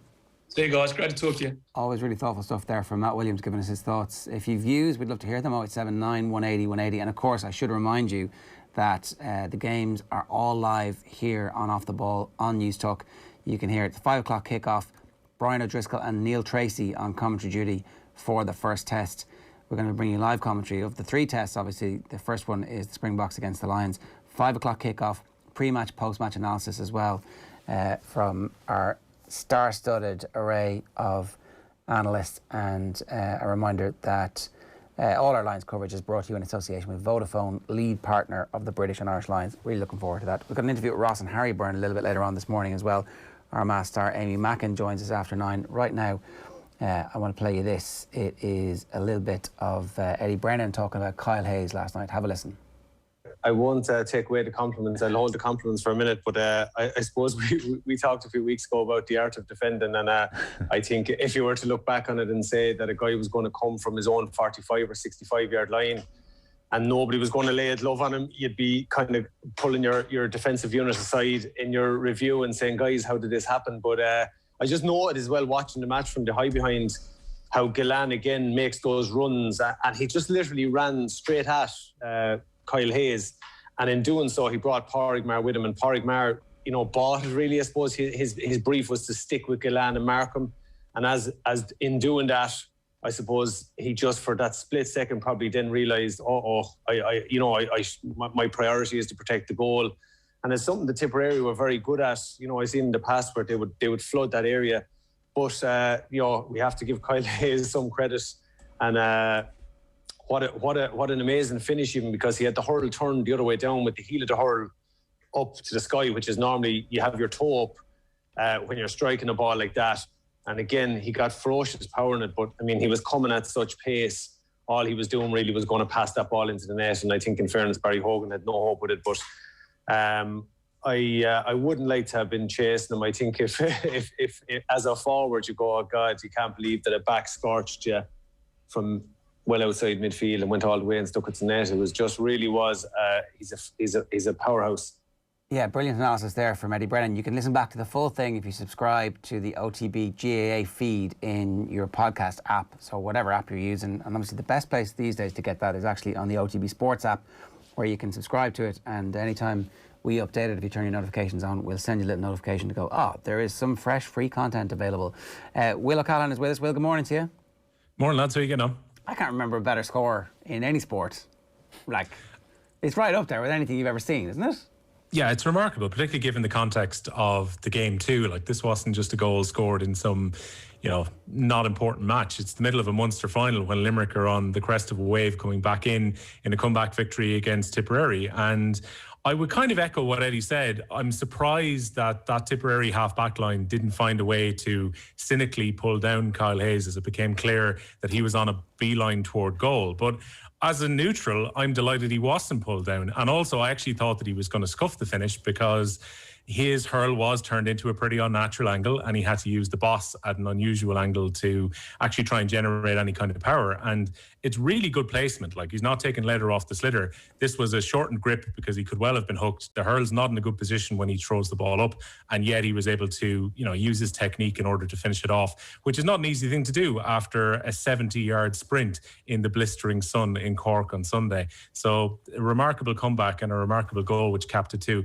Like, I can't think of too many other dominant performances, Ger, that we've seen from a team, maybe with the exception of a side that Eddie Brennan was on. The first half of the All-Ireland final against Waterford, when Kilkenny, I think, scored all but one chance in that opening half at Croke Park and had the game dead by half-time. That was a different type of performance, though, where they started quick and just kind of didn't let up. Yeah. While Limerick had to come back from real adversity to actually win. Well, that was their signature performance in terms of it being the absolute best. I think their first wide is 67 minutes into the game, and TJ Reid can't make that team. That's how good that Kilkenny team was. He comes off the bench and scores 4 or 5 points and is brilliant. But that was a Waterford team who was at the end of their cycle. This is a Tip team who have 3 All-Ireland medals stitched in. Now, many of them might also be at the end of their cycle, but they are winners, and they know they can given themselves a winning position. They have a backroom team which is as smart as any backroom team that has ever been assembled, and they couldn't do anything in the face of what Limerick were doing. It's like, that's why I think when we come to write about the great performances and we try and whatever matrix you use to power rank them, it's like, I mean, it's right there with anything we've ever seen. Yeah, look, if you're going to call it a signature performance, that is it. Like, Limerick have been remarkably good over the last 3 seasons. They have failed one meaningful test, which was when a physical battle was put up to them by Kilkenny in an All-Ireland semi-final. They've learned from that mistake and probably become a better team since. But we've seen so much dominance from Limerick. Like, Limerick won the All-Ireland last year without any real massive test outside of, say, Galway before the injuries happened. They dominated so many fixtures and they won so many games by just popping points over from distance. And there was even the accusation earlier this year that maybe Limerick were getting a little bit boring to watch because Limerick weren't going for goals and Limerick weren't putting in, bombastic style performances. They were just happy to control possession and win the game because generally they had better shooters and better athletes than the teams that they were playing against. While at the weekend, we saw very little go right for them, particularly in the second quarter of that game. They find themselves down by double digits, and you really have to dig in. Like, you got to give credit to their team psychologist and backroom team too when it comes to Limerick. Like, they did not seem to panic at any stage, even when they were well down in that game. And you saw Aaron Gillan, where it was clearly a mistake by Kiley not to start him. He should have started with his best 15 and started with the player who's been so central to the way that they attack at the outset of the game. And then when he comes in, as Eddie mentioned, like, it's not just the scores that Gillan picks up, it's the fact that he's able to occupy defenders and make really good runs in the final third, which makes space for the Limerick players who are coming forward. And again, like, Cian Lynch puts in like a massive performance in the middle of the field. Will O'Donoghue, I thought, had a really, really good game for them around the centre too. They shared around the scoring burden fantastically across their team when they got rolling. And I really can't think of too many better performances in the the third quarter after half-time that Limerick put in. They blew Tipperary away. If you're Tipperary, the concern would be, Jerry, exactly what you said about the end of a cycle. So many of their players are now into their early 30s at this stage. They've not been recycled despite the conveyor belt of good underage players who've been coming through in Tipperary, particularly their really good under-21 team of a few years ago. Liam Sheedy has stuck with the tried and tested, started players who've brought him to the apex of hurling in 2019, like the Mahers, like Seamus Callanan, who've become guaranteed starters and his generals on the pitch. And there are plenty of people in Tipperary who feel that younger blood should have been mixed in, particularly during the league this year. And a lot of question marks now about Tipperary, especially the way they hurled in the semi-final and drifted out of parts of that game too, ahead of this quarter-final in 2 weeks' time. I mean, I wouldn't rule Tipperary out as contenders to win the All-Ireland Championship this year, but it looks a big ask at this stage. Will O'Donoghue, of course, called Will O'Callaghan by Michael Dignan in the middle of commentary on Sunday. This is, like, I mean, congratulations on your spot in this midfield, Will.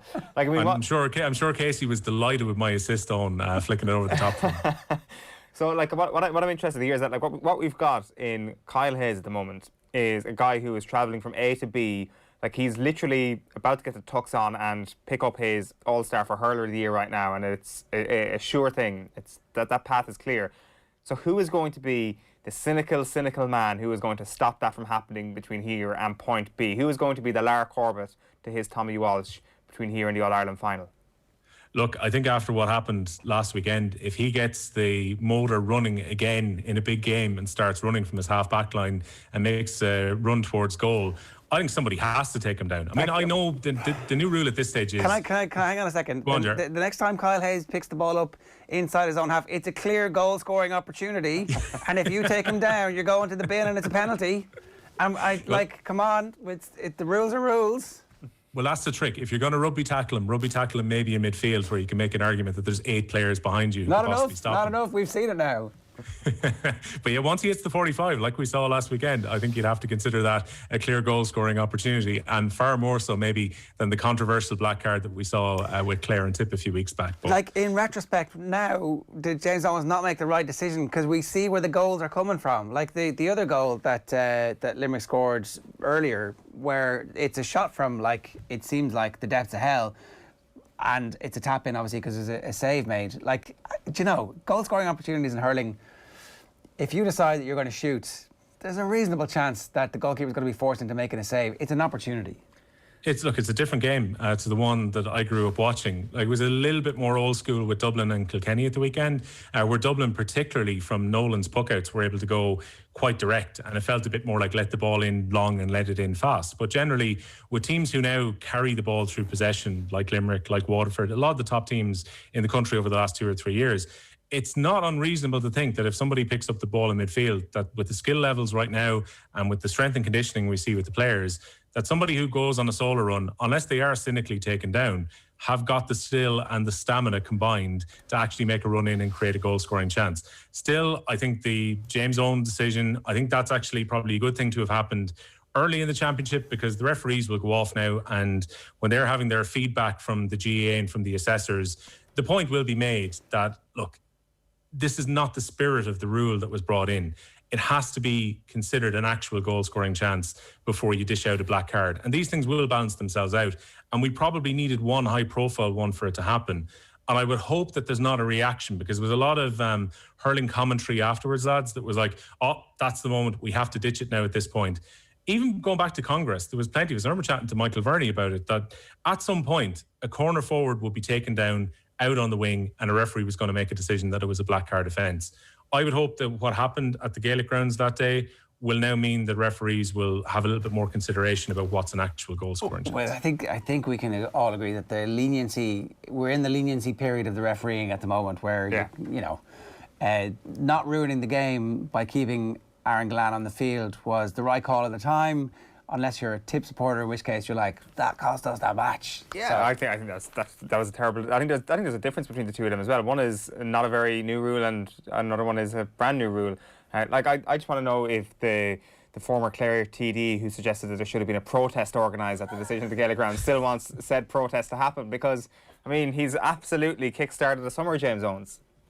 That's one out of the Offaly playbook from 1998. Maybe that Clare Observer was watching on what happened at Croke Park when it comes to having protests. You got to have a laugh about it. I mean, one of the things that I really liked was somebody on Twitter, and it's a pity I can't remember who it was, or I give them credit for this right now, is they actually marked out the lines between the 45-metre line where that foul had taken place and the car park at the Gaelic grounds, and they were pointing out that it was actually closer to the Ennis Road than it was to the goal at the time. So hurling people are quirky at the best of times, lads. What else is going on, Will? Boxers Kelly Harrington and Brendan Irvine will carry the Irish flag at Friday's opening ceremony at the Olympics. 2018 World Lightweight Champion Harrington is among Ireland's best medal prospects in Tokyo in what will be her maiden game. She says it's an incredible honour to carry the flag alongside Irvine, who is going to his second Olympics, having boxed in Rio in 2016. The number of new cases of COVID-19 among people involved in the Olympics is up 9 today to 67. It includes the Czech volleyball player and the US gymnast who tested positive yesterday. The media in the UK are saying 2 more positive tests in Team GB, although the 6 who had to self-isolate on arriving into Tokyo are now allowed to return to training today. New Celtic boss Ange Postecoglou says tonight's Champions League game is important for the club and their year ahead. They're at home to Danish side Midtjylland in the first leg of their second qualifying round tie. Celtic haven't played in the Champions League since 2018, and there will be 9,000 in attendance at Parkhead, their biggest attendance in some 18 months. A Premier League footballer has been arrested on suspicion of child sex offences. The 31-year-old man has been bailed while police continue to investigate, and he he's also been suspended by his club. In transfer news, Bayer Leverkusen's Damari Gray is on the verge of a move back to the Premier League with Everton. It'll cost them around €3 million, while Atalanta goalkeeper Pierluigi Collini, who previously played for Aston Villa, is close to joining Tottenham on loan. The deal will contain an option to buy for around €15 million this summer. Limerick, as I mentioned, on a crest of a wave across all of their teams currently. They await the winners of tonight's second Munster Under-20 hurling semi-final between Tip and Cork. That one starts at 7:30 at Semple Stadium. Cork were recently crowned the 2020 All-Ireland Under-20 hurling champions. Cathal O'Neill and Adam English scored 117 between them as Limerick beat Clare by 13 points last night. And it's semi-final night in the Leinster Under-20 hurling championship as well. Dublin will welcome Offaly to Parnell Park, while Galway and Kilkenny clash in Tullamore. Both those games in Leinster start tonight at 7:30.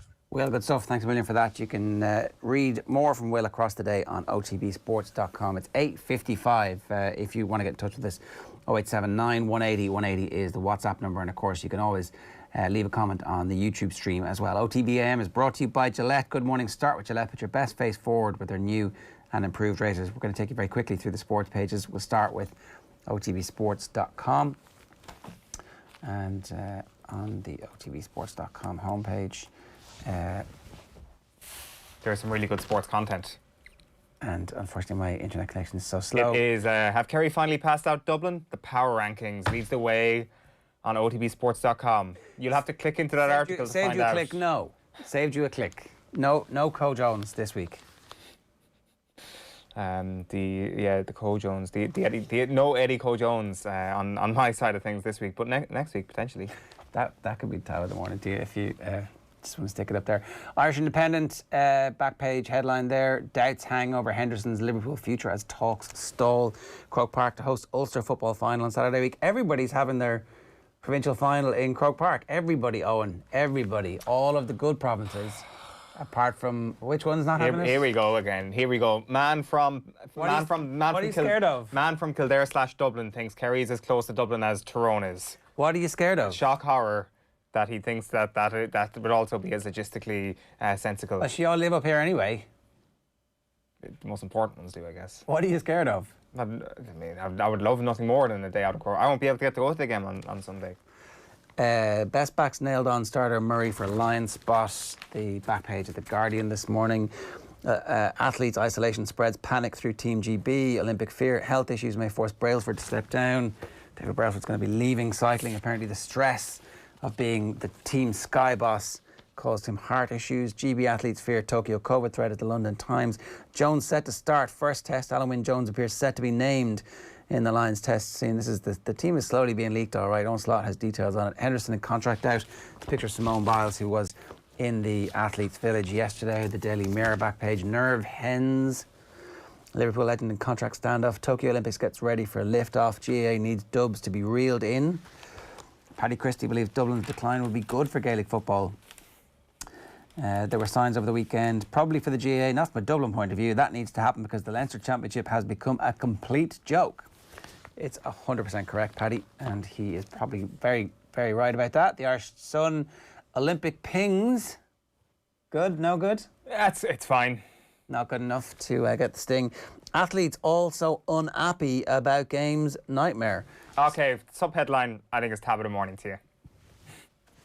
Well, how do you do? Tab of the morning. Mainly because we're also running out of other options. I just had a quick perusal of the other options. I think it's probably the best of a bad bunch. No. The best one is actually page 3 of The Sun, which is flap and tickle. What is that even to do with? What do you mean? Slap and tickle?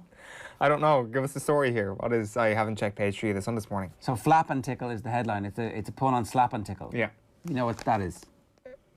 Yeah. Okay. Cardboard beds to stop Olympic stars bonking. Oh, this was debunked by, well, it's pardoned upon by an Irishman, wasn't it? What? Rhys McClenaghan went viral the other day by debunking the myth that the beds wouldn't be able to support the body weight of 2 athletes in one of those single cardboard beds. Because that was the theory out there, that the reason why they made them cardboard was to stop people getting into bed together and to stop the spread of COVID. Whereas Rhys McClenaghan released a video on social media, jumped on the bed, and it went uber viral over the last couple of days. Olympic athletes have been given cardboard beds apparently to prevent romps, says the Sun story written by Ryan Parry. Organisers in Tokyo claim they are better for the environment, but some say they are to discourage competitors from sex. US runner Paul Kalimo, 30, said the beds can only support a single person to avoid situations beyond sports. Team Ireland gymnast Rhys McClenaghan filmed himself vigorously bouncing up and down on his mattress. In today's episode of Fake News at the Olympic Games, the beds that are meant to be anti-sex, he said. The official Olympics Twitter said of his video, which went viral, "You heard it first from Team Ireland, the sustainable cardboard beds are sturdy." I stole your thunder there, sorry for giving the story away. Rhys McClenaghan, he is, I really hope he delivers because he's primed for world superstardom. Back page of the Herald, Henderson deal hits snag at Poole. Best backing for Murray start lines. The Daily Mail, Premier League star in child sex arrest. Club act with a suspension. Everton have released a statement saying that they have banned a first team player, or they've suspended a first team player. And the Irish Daily Star, End of the Road. Croker gets Ulster final. Ange's Griffiths demand. That's a Celtic story. And Greg's pillow fight. This is the other. The Sevens team is going to be tabloid fodder because of Greg O'Shea's being part of it. Irish team wins pillow fight. Betting guru King Coyle has donated pillows to Irish Olympians in Tokyo. As former Love Ireland winner Greg O'Shea showed off his cardboard bed. So we should get Mattress Mick on the show to give us his expert view on cardboard beds. Is it impossible to bonk on cardboard? Is the question that we would need to ask Mattress Mick. Yeah, exactly. We'll get in touch with him. I've got a couple of other papers here this morning. The Irish Examiner goes with launch sequence. Kieran Shannon's column on the hurling over the course of the weekend, leading the way there, and Kevin McStay's column leading the way in the Irish Times. He's writing about the future of Donegal and that it looks bleak without Murphy and McGee. I do want to just touch on the Daily Telegraph this morning. The lead there, by the way, is Lewis Hamilton and the fallout from Silverstone at the weekend. But inside, revealed secrets of Team GB training camp and vital role played by porridge. So, I mean, sometimes we don't want to see how the sausage is made. Do we want to see how the medal is made? Of course, this is the same construct that allowed the mind of Dave Brailsford to take over and create the medal factory before London 2012 and create Super Saturday for all the great British people everywhere and to ensure such a great sporting event. So what they're talking about here with regards to Tokyo is the lengths that they've gone to ensure that the medal factory can keep on churning them out. 8,000 pre-made porridge pots have safely arrived before anyone even set foot in Britain's preparation camp in Yokohama. They had to teach a Japanese kitchen crew how to cook one of Britain's best-loved breakfasts and something that is totally unfamiliar to them. So Ben Bloom has spoken to Wendy Martinson, who is the Team GB lead nutritionist. And Wendy says, porridge is such a big thing with athletes, but not big in Japan at all. We had to get them to make a sample of porridge to see if it was up to scratch. And actually, they nailed it first time. So we've now got 2 varieties of porridge each morning, a flavoured one and a plain one. They are going down a treat. I'm sure that suggestion went down a treat to the Japanese chefs who are responsible for some of the greatest culinary treats in the world. And there were British people storming into the kitchen being like, mix that milk with those oats. It's a very complicated recipe that you've got to nail there for the athletes. It is such attention to detail that Team GB hope will propel the biggest ever contingent they've sent to a foreign Olympics to glory. It is why they made sure the baked beans served in the preparation camp hotel were Heinz, why 45,000 tea bags were flown in from Britain, and why there was little cause for panic when 6 track and field athletes were told they had to isolate in their rooms after being identified for COVID. They have gone to such lengths that they've ensured that they're getting more direct sunlight than other people, by all accounts, because Paul Ford, who is the chef de mission of Team GB, says direct sunlight is key as part of our travel strategy, as we're trying to move people's body clocks faster than they would ordinarily shift. Early light exposure, he says, helps with that. Most of our flights land at 11 a.m. and the key thing is to get people into daylight in the early afternoon. Having access to natural light is the key to changing circadian rhythm. So getting the large outdoor balcony space was a big part of the negotiation. So big outdoor balcony, loads of beans, loads of pots of porridge, loads of tea bags. That was the key. And then there was just one other... No bonking. No bonking is obviously goes without saying. There's one other thing. Particular attention is also being paid to the training equipment athletes are using to hone their skills in the final days. Weights are measured in kilos rather than pounds to avoid any accidents caused by incorrect conversion. They really, really have put themselves out there, the Team GB organisers. How on earth? It will be adversity that they will have to overcome if they manage to win loads of goals by not measuring things in pounds. Balconies, beans and bonking. That is today's papers for you at 9:04. We're going to be right back after this with Ross and Harry Byrne telling us about an exciting way that you can help the Simon community. OTB AM. This is OTB Sports Radio. Car insurance is boring, but you don't have to be. Get Set Go is the kind of car insurance you can sort in a few minutes online, then bounce on with your day. Are you ready for Quick Start Insurance? Get a quote now at getsetgo.ie. MCL Insurance Services Ireland Limited, trading as getsetgo.ie, is regulated by the Central Bank of Ireland. Have you subscribed to the OTB Football podcast? If not, here's some of what you've missed over the last week. England had been diving a little bit. They had been, no matter what anyone says. Kane was diving an awful lot in this tournament. They're thinking of the Maguire-Varane partnership as being the equivalent of the Village-Ferdinand partnership. I'm sorry, man. You're like the Iraqi Minister of Information. You, sir, are a liar. Subscribe now to the OTB Football podcast stream wherever you get your podcasts and download the OTB Sports app. OTB AM. With Gillette, put your best face forward with our new and improved razors. Technically, you can have both. There can be a little bit of contact and you can dive. Well, you tell me which one of them weren't fouls. Look, technically they are fouls, of course. No, which one of them weren't fouls in your mind? No, what I'm saying is technically... Give me the examples of the ones that weren't fouls. Technically they are fouls, but also... No, well, therefore, they're technically fouls. Harry Kane, my point is that Harry Kane could definitely have stayed on his feet. No. If they're technically fouls, take out technically. They're fouls. You just said it yourself.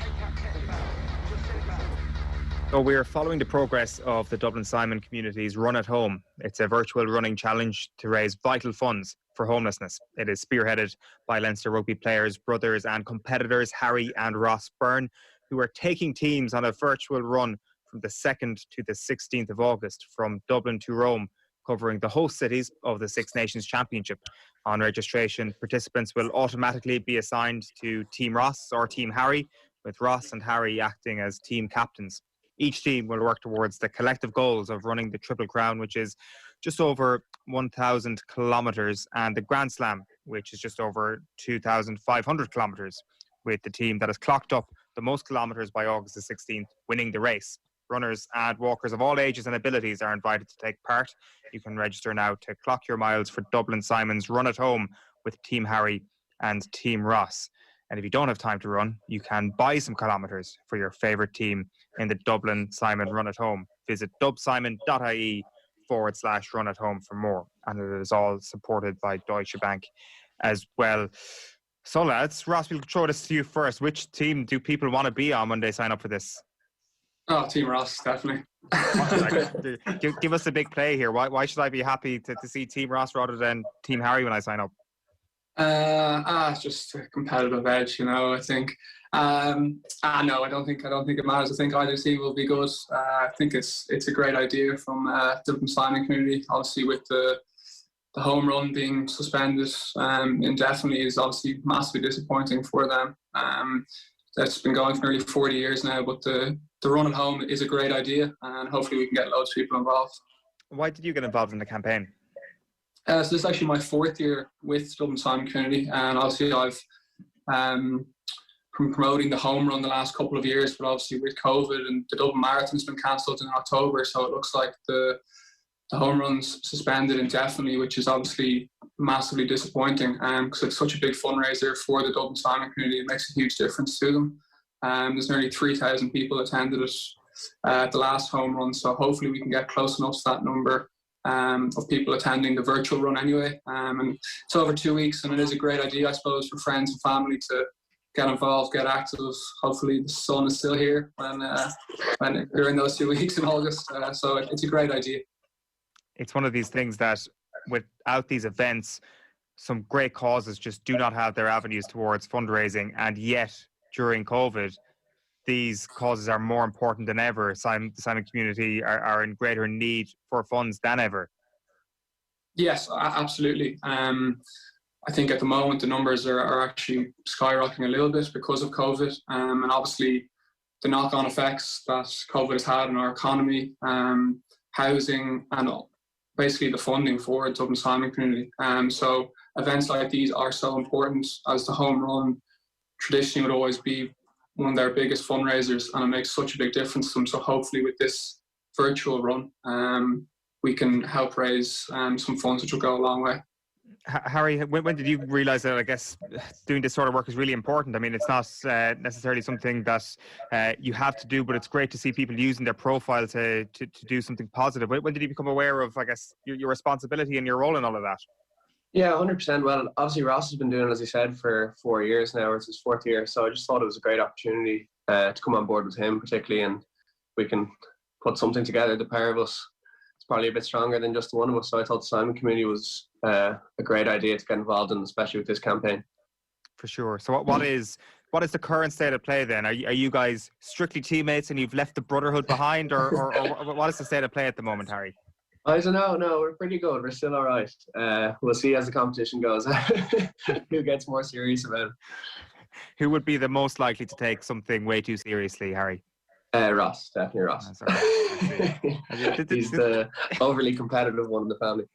This is a learning process, though, isn't it? I mean, like, Big Brother has to teach you a thing or two about certain things, and teaching you a thing or two about competitiveness surely can't go astray. No, 100%. No, Ross has always been brilliant for me. Everyone kind of talks about this rivalry between the two of us, but it's anything but that, to be honest. It's fun for everyone to say it, obviously, but no, he's been a massive help for me the whole way up. What do your parents think when the word rivalry is thrown around? I presume they're like absolutely delighted that this two of you are doing so well. That's fine. I'm the favourite, so it doesn't matter. No, I suppose it's obviously a weird situation, I suppose, for them. But I mean, we've always been competitive, and they're probably used to it. We're probably fighting in the garden when we were younger anyway over anything, kicking a football around. So I suppose it's nothing new. And I suppose it's probably even, I suppose it's funny because everything always gets talked about, I suppose, the rivalry, but nothing really gets talked about when we got to play together. We got to play together twice last season, which was pretty special. So I suppose moments like that are obviously brilliant for our parents, and for them, they absolutely loved it. I'd say that was probably two of the best days they probably had watching, particularly with the game in the RDS. They got to go to it as well, which was brilliant. So I suppose there obviously is that competitive nature, but I suppose it's like that throughout Leinster, really. So it's nothing really different. I mean, everyone wants to be playing, but I think everyone understands as well the squad depth we have in the club, that the squad is going to be rotating, and certain players might suit certain games better. That's class, that ability to be able to give your parents that moment. Like, do you get that back from them as well, Ross? Or is there a very sort of Irish thing here where you don't necessarily go out of your way to say, I'm very proud of you, but you can kind of feel it anyway? No, I think for them it was absolutely brilliant. And I mean, they've probably gone to every one of our games over the years, from no matter where it is, if it's Dublin, abroad, or up and down the country, and it could have been Rugby, Gaelic or whatever. So for them, it is absolutely amazing. I think they've loved the journey, and hopefully they can actually get back into the grounds and watching the games live, because it's been tough for them having to watch everything on TV like everyone else. Did you get the call up at underage levels, Harry, to play with Ross, or is it only ever at senior level that you started to play together? No, that's sure. There's 4 years between us, so we're never kind of crossed even on senior cup teams in school or anything like that. But yeah, no, it was very special. When a wet, windy day in Dragons, and we played on a not so great pitch as our first day together. Ross centre, me at 10, but then to come on and play in that Dragons game, the last game of the season, with people there was really, really special. Yeah, it was the first time ever we've actually been on the same team, and it was brilliant in any sport, really. Take us through all the other things then that the sibling friendship, the brotherhood would have existed via. So forget rugby for a moment, Harry. What else was there when you were kids growing up? Everything, like anything would have. We played pretty much every sport there is. So like always, whether it's just kicking a football in the garden, played a bit of Gaelic if we could, but the competitive side would always, between us, would have come out in golf probably, or table tennis, or any of those kind of sports, where you kind of go head to head. But yeah. The golf scene in Leinster rugby, I dare say, is particularly competitive. Yeah, it is. Very much so, yeah. Does anyone not play in Leinster, actually, out of interest? There's a few, yeah. There is a few, but the numbers have skyrocketed in the last couple of years. Yeah. And are you all golf nuts? Like, would the WhatsApp group for Leinster be chatting about the Open at the week and stuff like that, or is it just mostly your own little hobby on the side?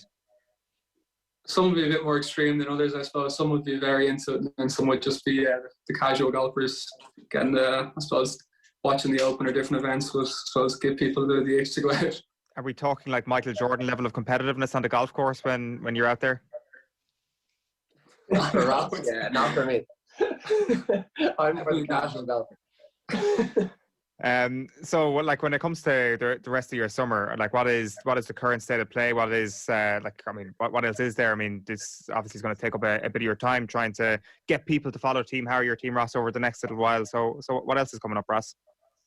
Yeah, so obviously there's 2 weeks now for people to register, which obviously gives them a good bit of time. And then obviously the event itself is run across 2 weeks from the 2nd until the 16th of August.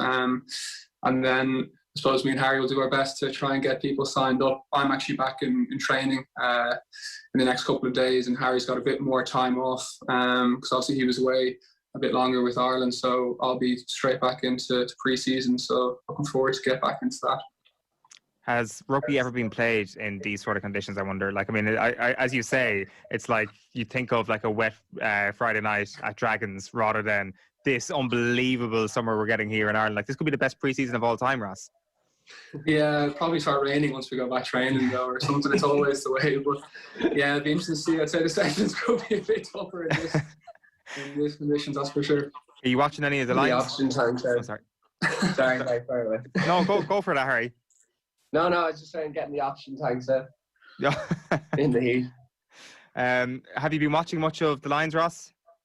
Yeah, I've watched. I didn't watch much to start. Now I watched the South African A game, well, if you can call it an A game, last week, and then watched a bit of the Stormers on the weekend as well. So, and I'll be watching the tests this Saturday. So it'll be very interesting to see how it goes after watching the A game last week. Yeah, for sure. It should be an absolute cracker. What about yourself? How are you paying much attention to it? I actually haven't been, to be honest. Just because obviously, just when I was in with Ireland, kind of was just focused on that, and then away from it, kind of just took a little bit of a break from rugby. But no, I'm obviously be up to date. Watch the South African A game, yeah, and be massively tuned into the game on Saturday. Be very interested to see how it goes. What about then the last season for you lads, and I guess the hopes for next season? How would you sum up where things are going at the moment, Ross, for you? Yeah, I mean, in some ways it's a strange one because you're saying it's a disappointing season, but we did still manage to win another league, which is massive. But obviously, not winning the European Cup was a major disappointment, and it's I suppose it's no secret how much the European Cup means to Leinster. So it's definitely something where I suppose we target it every year, but I mean, it's something we'll be really, really, I suppose, putting a focus on next season and trying to learn the lessons from last season of where we went wrong. And when is a pre-season for you then, Harry? Back in on, I think, the 16th of August it is, so I'll have another 3 or 4 weeks off. And what are the hopes for next season? Similar, just to echo Ross, I think it's to not win in Europe is massively disappointing, and it's always the goal for Leinster is to get kind of 5 stars. So I think that's pretty much the aim for everyone going back in there, is to try collectively achieve that goal. Good stuff. Well, the very best of luck with the season ahead, and the very best of luck to you both. It is going to be Team Ross versus Team Harry. We're going to be keeping up the speed on this as it develops. The two lads have made a very convincing pitch why you should join Team Ross, to be quite honest with you. I think, let's face it, Team Ross, you've got the upper hand after this chat here. We are following the progress of the Dublin Simon Community's Run at Home. It is a virtual running challenge to raise vital funds for homelessness. It is spearheaded by Leinster rugby players, brothers and competitors Harry and Ross Byrne, who are taking teams on a virtual run from the 2nd to the 16th of August from Dublin to Rome, covering the host cities of the Six Nations Championships. On registration, participants will automatically be assigned to Team Ross or Team Harry, with Ross and Harry acting as team captains. And each team will work towards the collective goals of running the Triple Crown and the Grand Slam, with a team that has clocked up the most kilometres by August the 16th, winning the race. Runners and walkers of all ages and abilities are invited to take part. And you can register now to clock your miles for Dublin Simon's Run at Home with Team Harry and Team Ross. And if you don't have time to run, you can buy some kilometres for your favourite team in the Dublin Simon Run at Home. Visit dubsimon.ie/run at home. and it's all supported by Deutsche Bank. Ross, Harry, thanks a million. Thanks very much. OTB AM. This is OTB Sports Radio. 19 minutes past 9 here on OTB AM this morning. The what's coming up today on Sports Radio, on OTB Sports Radio, which you can get on the Sports app. At 1 o'clock, it's OTB Gold. Joe meets Ruby Walsh. At 3 o'clock, it's Dadcast. At 4 o'clock, it's our interview with John Byrne. At 5 o'clock, it's the OTB Olympic Show with Indeed. That's a brand new thing on our schedule every day from 5 o'clock, and we're really looking forward to talking about it. It's time to get excited about the fact that the Olympics are here. So more of that in a couple of minutes' time. Now, Armagh star Aimee Mackin joins us right now to launch the John West Féile 21. No player left behind this year is the message, as the John West Féile moves to under 15 level and is open to every club across the country. The 2021 John West Féile na Gael Hurling and Camogie events will take place on August 21st. The Féile na Gael football competitions will take place a week later on August the 28th. And I'm delighted to say 2020 Footballer of the Year Aimee Mackin is with us. Aimee, good morning to you. How are you? I'm good, how are you? Did you play Féile, or were you too good and therefore playing senior by that stage? No, I was lucky enough, I played on 3 Féile teams and also hosted it on the young club. So I have a great experience with the Féile, and I know John West are doing great work at the minute to help promote our sport even further at grassroots level and encourage healthy eating and nutrition to help fuel athletes as well. What are your memories of Féile? Well, actually, we had a Féile in Derry and we got to the Féile final, and we were actually playing Ashland Maloney's club. They give us a good going over, so we got beaten in the final, but it was a great experience. And coming up against Ashland Maloney now, against Tipperary, is something that you never forget, and it's the type of thing that you meet these players when you're under 14 or 15, and then to see us playing against each other at senior level, it's nice. When they gave you a good going over, was that like absolute devastation, the worst thing that's ever happened, or were you kind of delighted to have played so many games in such a short space of time and reached the final? What's your recollection about how emotionally invested everybody was? Yeah, no, I think at that age the Féile was your All Ireland. It was your Ulster final, as such. That's the way it is for us now. When you're that age, that's the one thing that you have in your mind that you want to play during the summer. You want to get to the Féile competition. It's a great experience. It was a great weekend. It's stuff we are always talking about to this day. My brothers were lucky enough to play, so we got down on a few trips as well. So I think it's a great experience for your community. I know when we were going, I think we were in Derry and Leitrim, there was a bus load from our community all going down and heading down and making a great weekend from it. So apart from the football side of things, obviously when you're playing, it's as serious as any match. But outside of the football, it's just a great experience for all the young players and the families and the communities. Yeah, and my recollection of I was never good enough to play in a team, and we never had a team that qualified, but I was young on a team, or my dad was the mentor of a team, and I remember going and like that, everybody, I was 7, so obviously I was the mascot holding the flag in the parade. I remember the parade, and I remember the fact that it takes over the whole town. Yeah. Well, actually, we were lucky enough, we won, there's a Best Dressed award at the parade, so we had won it a few times as well, because we were all dressed in the same kit and just sort of looked professional. But yeah, even that side of things, you just getting to meet people, and we're still meeting people today that we met years back at the Féile, and you still have their memories, and we all shared their memories, so it gives us a chance to look back and talk about them and reminisce all the time. So yeah, they're lovely memories and ones we'll never forget. How much have those people from that community stayed in touch with you over the last little while, given, I guess, your profile has, gone to a whole other level over the course of the last couple of seasons? Are they in touch, or do you get a sense that they're proud of what you're doing, especially on an inter-county level? Yeah, definitely. I'm still in touch with people from clubs that hosted us and families that hosted myself. They're still getting in contact and sending me messages about matches that are happening today and wishing me good luck and stuff like that. So that's the nice part of the Féile, and I think that's the nice part of the GAA community in general. I think we tend to stick together no matter if there's rivalries within our own counties or whatever. So it's a nice environment to be involved in. How are you enjoying your football at the moment? Because it seems like you've picked up this year where you left off last year. Yeah, I think the weather makes everyone enjoy it a wee bit more. You can't be playing in the sunshine at championship season, so yeah, we're all enjoying it. I think when you're winning, you're enjoying your football even more. So that's just what we're looking to do, is win matches and take each match as it comes. We're not looking too far ahead. What were you working on last year in terms of your own individual skill set? We're very interested in like the actual mechanics of training and how the best players continue to get better. So what are you doing in training to improve your kicking, improve your catching, improve your hand passing? Like what specific things are you working on?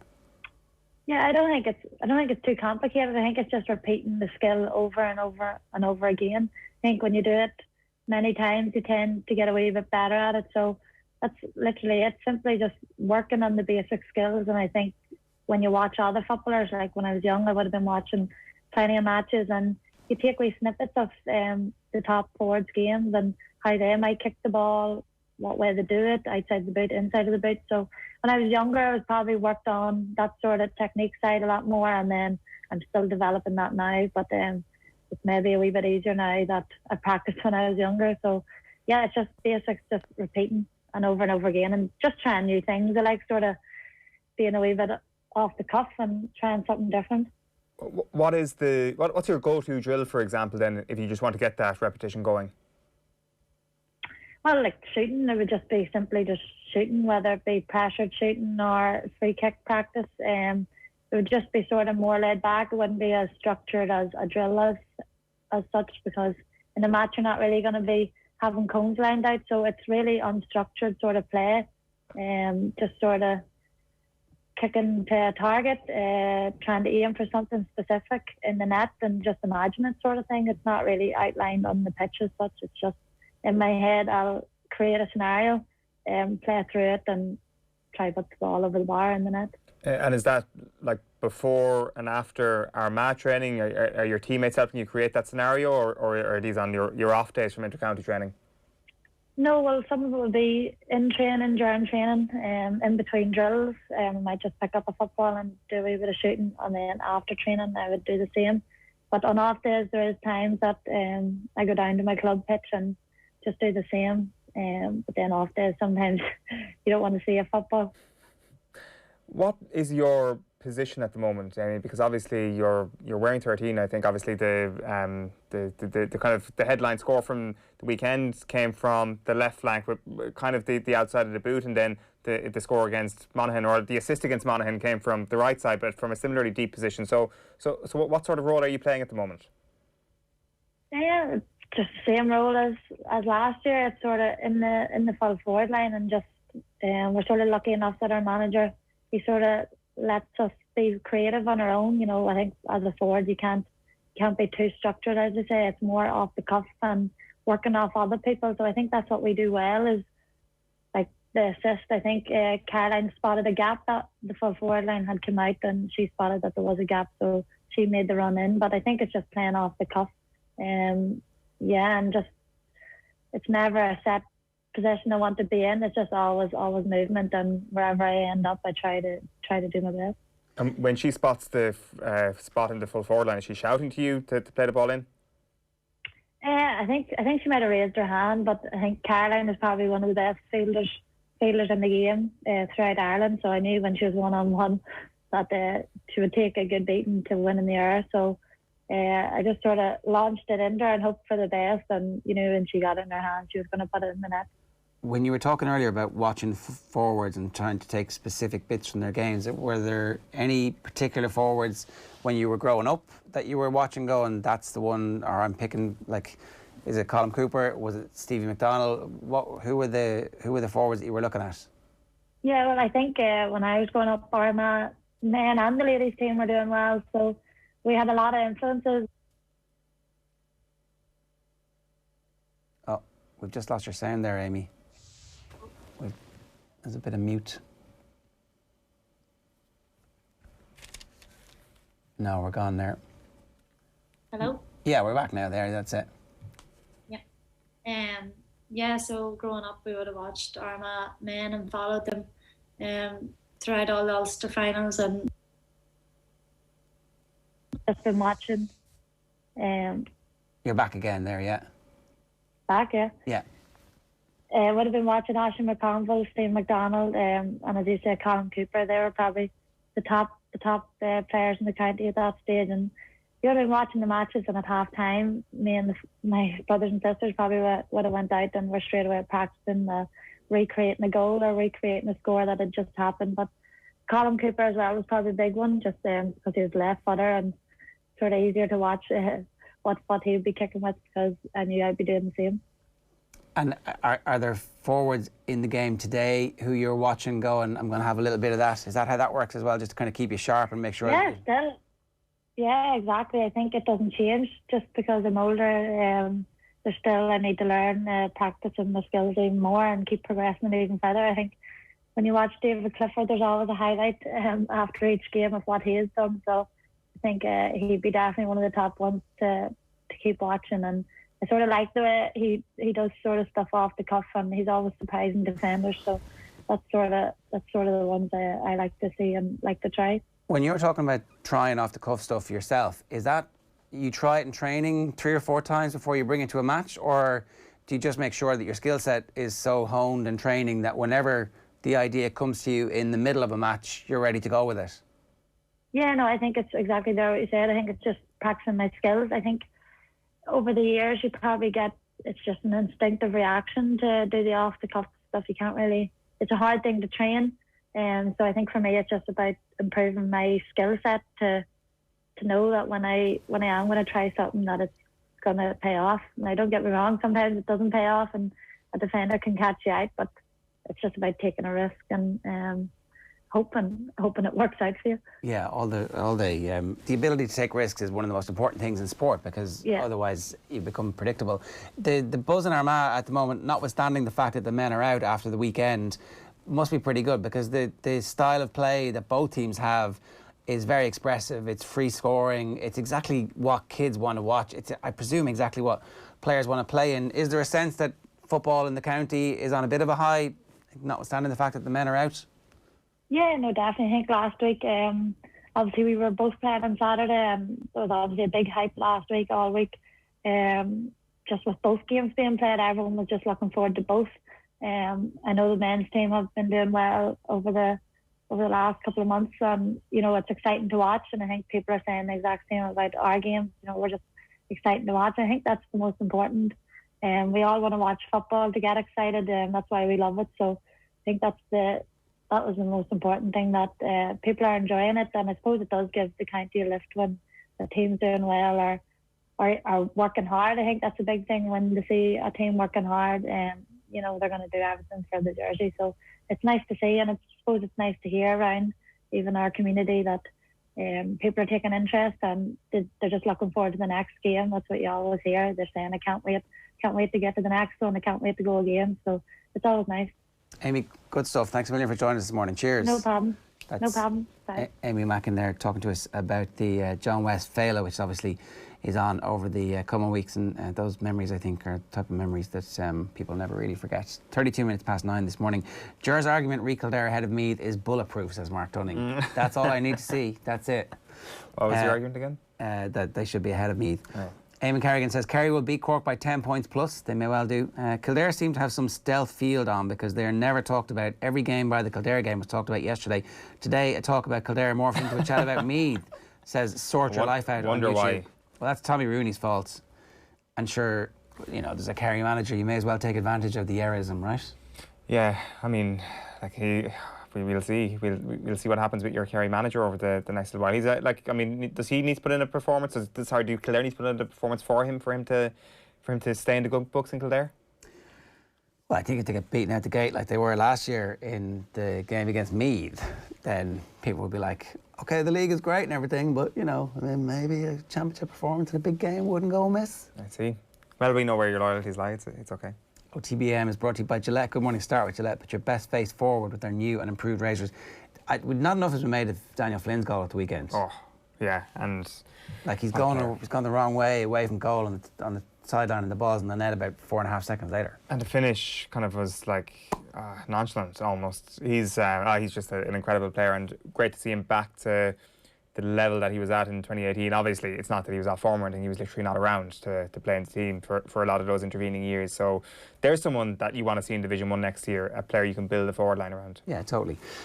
Right, James Cahill joins us tomorrow to talk hurling. We'll bring you the latest transfer news with Deal or No Deal. We're chatting to Irish golfer Olivia Mahaffey as well. Right now, we're bringing you some more Gaelic football. Enda McGinley and Johnny Doyle joined Joe last night to look back on the weekend's action. Enjoy. Crazy game, and also a devastating backdrop to that game. The death of Brendan O'Duffy hung over the whole occasion, really. Monaghan under-20s captain killed in a car crash at 19 years of age after playing for his county against Donegal. So condolences there to all concerned. And there was Enda at full time, and in the moments afterwards, that strange mix of jubilation because it was an extraordinary win and game, and yet also everybody cognizant of the bigger picture too. Yeah, it was a really hard one for everybody watching it and around the game, because it on one way it was a game for the ages. The excitement of it, the topsy-turvy nature of it, the amount of goals, the quality of football, and yet you couldn't really enjoy or celebrate anything because of the absolute sickening loss of Brendan O'Duffy. And I think anybody just feels for their family, and you could see Seamus McInerney was well affected. You could see a lot of the players were well affected, like there'd be a lot of club mates involved there too, and just horrible on every level. But you would hope as the dust settles there will be a crumb of comfort and a good deal of pride within Monaghan in terms of the nature that they went about their business on Saturday. I presume they had a say, Johnny, in the game going ahead, but it must have been very difficult for all concerned. Oh, I can only imagine what it was like. It was really tough, and the circumstances around you know, the death of such a young player, someone that's just in the prime, starting out on their journey, inter-county journey. And I think it's you know, it touches everybody, particularly everybody that's involved in GAA, because you know that young man is in every club in the country. That type of person that Brendan Og was, and you know, we all hear of the fine, upstanding young man he was, and you know, but I think that the GAA really comes to the fore in those situations, and you know, you're just it's a nightmare for his family, for his club, but everybody involved in Monaghan, and they do deserve a huge amount of credit. You know, in fairness to both sets of players, I think they went out and gave it everything they had, and you know, regardless of the result, and you know, emotion, probably a lot of raw emotion there for the Monaghan players, to go out and give it your all. And I'm sure his family, and the fact that a lot of the players would have known of him and would have known him personally, it was a huge undertaking. I think they deserve massive credit for the display they put on Saturday evening. Well, again, condolences to his family. Can't even imagine what they're all going through. So to turn to the far less important matter of the game itself then, and how do you digest a game with 44 scores and 6 goals? You saw Armagh up close and personal, obviously, with Antrim earlier this year. For people who didn't see the game and want a sense of the story of it, Armagh conceded 4 goals and defending was not good, as you might imagine. They were 7 points down at half-time. They fight back to not only level the game, but then take a 2-point lead. And then Monaghan kick 4 straight points to win the game, ultimately by 2, excuse me. So make sense of that for us. Yeah, it was crazy, and it's even probably a wee bit worse than that, because it wasn't at the second half water break, there was still 7 points in it. You know, so it wasn't as if Monaghan, which would be the classic situation to be brilliant first half, lose their edge a wee bit at half time, and Armagh gradually get back at them. Monaghan came out really professional first quarter of the second half. Still had 7 points in it. Quite easily we're keeping Armagh at arm's length, and then the whole thing just went crazy then in the final quarter. Armagh were, at the start of the game, they were pushing up heavy on Began's kickouts, which seemed a risky manoeuvre because Began was able to go over the top of them, and they were open defensively. Armagh are a fantastic attacking outfit, and they seem to be coming with the attitude of, well, look, whatever you score, we'll try and outscore you. But when your defence was as open, and when Monaghan were as ruthless as they were, they shipped 4 goals inside 25 minutes, which is just unheard of almost in any level of football, never mind Ulster Senior Championship. But in fairness to them, they settled themselves at half-time. They got a foothold in the game. They the key was they didn't fall further behind to Monaghan. Now that might have been Monaghan not pushing on ahead and trying to kill them off in that third quarter, but for Armagh they kept with them in the third quarter. And then after that, like, Rian O'Neill just became more and more prominent. They started bombing forward. They took a couple of great goals of their own, showed great courage. Turbott's goal was amazing. Like, there was a high ball coming in from long distance. He went up for it, back to goal, left himself completely open as he had to try and make contact with the ball, knowing that Began, who is a huge man, was going to be careering out into him, and managed to get the goal. And then there was just this momentum. And again, the atmosphere, the crowd, it was so good to have it back, because with that crowd and with the atmosphere, that drove Armagh on too. But as is often the case, whenever a team leaves themselves with an awful lot to do, by the time they got level, and particularly in that heat, Armagh were gassed, and Monaghan had, again, the experience and the composure and the wiliness of Conor McManus. Like, let's be frank, he won his last two frees, or he created his two frees and won them, bought them, whatever way you want to describe it. But good gameplay by him, slightly inexperienced, possibly by Armagh to fall for it and to give the referee the choice. But the two frees, and in fairness to Manzi, he pinned them both with massive pressure to get Armagh level and a point in front. Johnny, you'd have a great feel for Kieran McGeeney, the manager. What do you think he's done and is doing with this Armagh team then? Oh, well, look, he's done a lot of work, a lot of positive, and I know he'd be hurting. He'd be hurting today and was hurting yesterday. But certainly, I think that he's built a team and is building a team. Over the last number of years, and it has probably been slower than what he would have liked, but certainly he has a crop of players now, I think, that need to push to the next level, and obviously you'd be talking to him up and down, and he's put huge faith in these young lads that he's bringing through, and he's invested a lot of time. When you look at the calibre of player that he has at his disposal, the two O'Neills, Rory Krug, and a few, Jarry O'Byrne is only a young man. We've yet to see the best of him. Ross McQuillan came on, Conor Turbot came on and contributed handsomely as well. But it takes time. And I know from Kieran and my time with Kieran, he's going to place a lot of emphasis on lads that really want this and invest all his energy and effort to try building that team. And as at the back, he's probably a little bit of work to do. They got caught out badly, and as Enda said, if you're giving away 4 goals in Ulster Championship and any Championship football, you're going to have a lot of work to do, and still they put themselves in a position with only minutes to go. They were 2 points ahead, but when you've Conor McManus on the field, you've always a chance, and my God, he stood up to the plate. When the pressure was on in the biggest moments, you want your big players, and no bigger than Conor McManus. The 2 frees he kicked at the end were second to none. So I think Kieran is putting together a really strong team. I know, he won't think that it's all about winning for him and for his team, but certainly I think 1 or 2 players to come into that, and he's going in the right direction. And if you'd said to Kieran McGeeney at the start of the match, you're going to score 221 today, he would have said, lovely. Yeah. I'll take a deal. So based on your analysis, if there's an issue here where maybe things could have been adjusted, the beating of the Armagh press and then them being very exposed at the back, maybe they could have dropped deeper a bit earlier. That would be maybe in the analysis what might hit them. Yeah, I think so. I mean, sorry, and I think so. I think that they got caught out. Jack McCarron played a pivotal role in 2 of those goals, and obviously he would have been earmarked from the word goes as a big plus for Monaghan, and if you could keep him and McManus quiet, to go a long way at beating them, but easier said than done. But also when Darren Hughes scored through, he left a couple of Armagh players just for dead and ended up putting the ball in the back of it. So things like that will disappoint Armagh, definitely disappoint Kieran, and you can't afford at the level they're playing now. When you're playing Ulster semi-finals and expecting to go on, you cannot be as porous at the back as they were. And when you're shipping 4 goals in 25 minutes, you're in big bother. Yeah, I actually asked Enda that question. Not for the first time, Doyle nips in and nicks the ball. Apologies, Joe. Just that bit sharper to the ball. Sorry, Enda.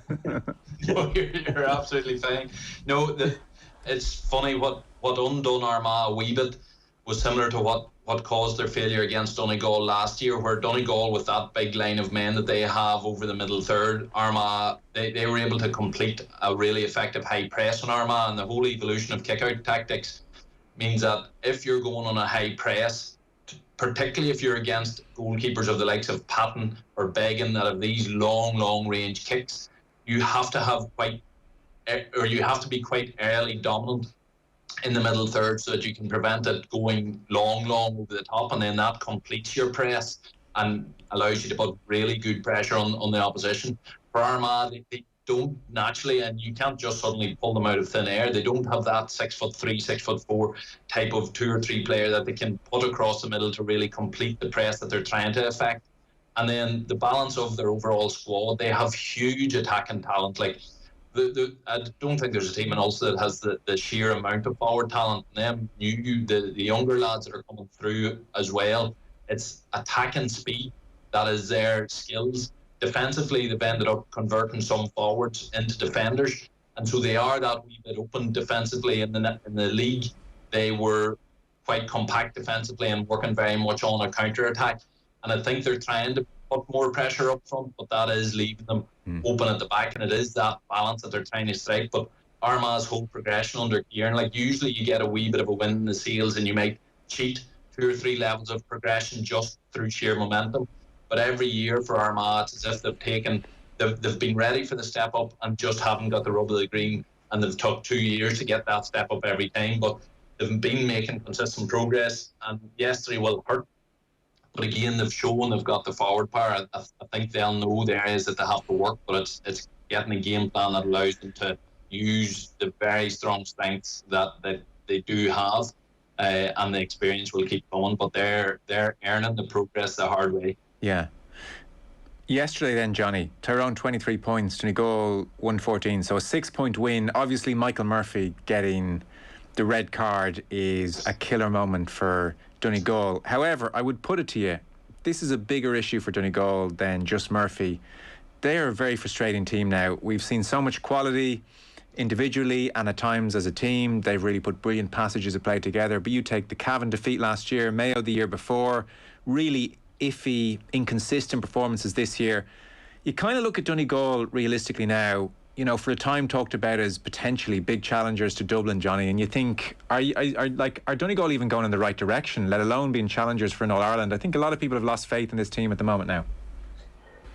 Yeah, I suppose the results will probably point towards that. I think they have got a bit stale over you know, as you point out, the inconsistency of them. And you know, Michael Murphy is a huge part of that. But Michael Murphy has an awful lot of miles on the clock too. He's gone to the well time and time again, and the body, you know, maybe isn't at the place that he wants. We've seen the influence he had when he came on against Derry just to settle things when Donegal needed him and stepped up and kicked 2 big frees. And his presence alone is a massive plus. But you know, he can't go forever, and you know, losing him early on yesterday was a big dent to their blow. Obviously Neil McGee going off earlier. These are players that have huge mileage on the clock, have been the heart and soul of that Donegal team for the last 10 or 12 years. So and maybe the quality of the next group are not there yet, and they probably do miss, you know, we see glimpses of it, Joe, you know, with Jamie Brennan and Niall O'Donnell at times. I thought this year was very good, Michael Langan, but we just don't see that consistency, and maybe the hard Donegal team that were really hard to break down in the past, you know, under Jim McGuinness, and we always go back to referencing them because he was successful with them, but they don't seem to be as hard to break down as they were, and that can be, you know, whether they're trying to play obviously a different brand of football, but you also don't have the clientele. I mean, putting 23 points past Donegal, you know, 6 or 7 years ago, just wouldn't be expected. So I think they are on a little bit stalemate. They do have to find a couple of defenders, and they do have to maybe, you know, get a little bit more mobility around the middle. But certainly they have disappointed, and I know Declan Bonner will be really disappointed with the way they bowed out.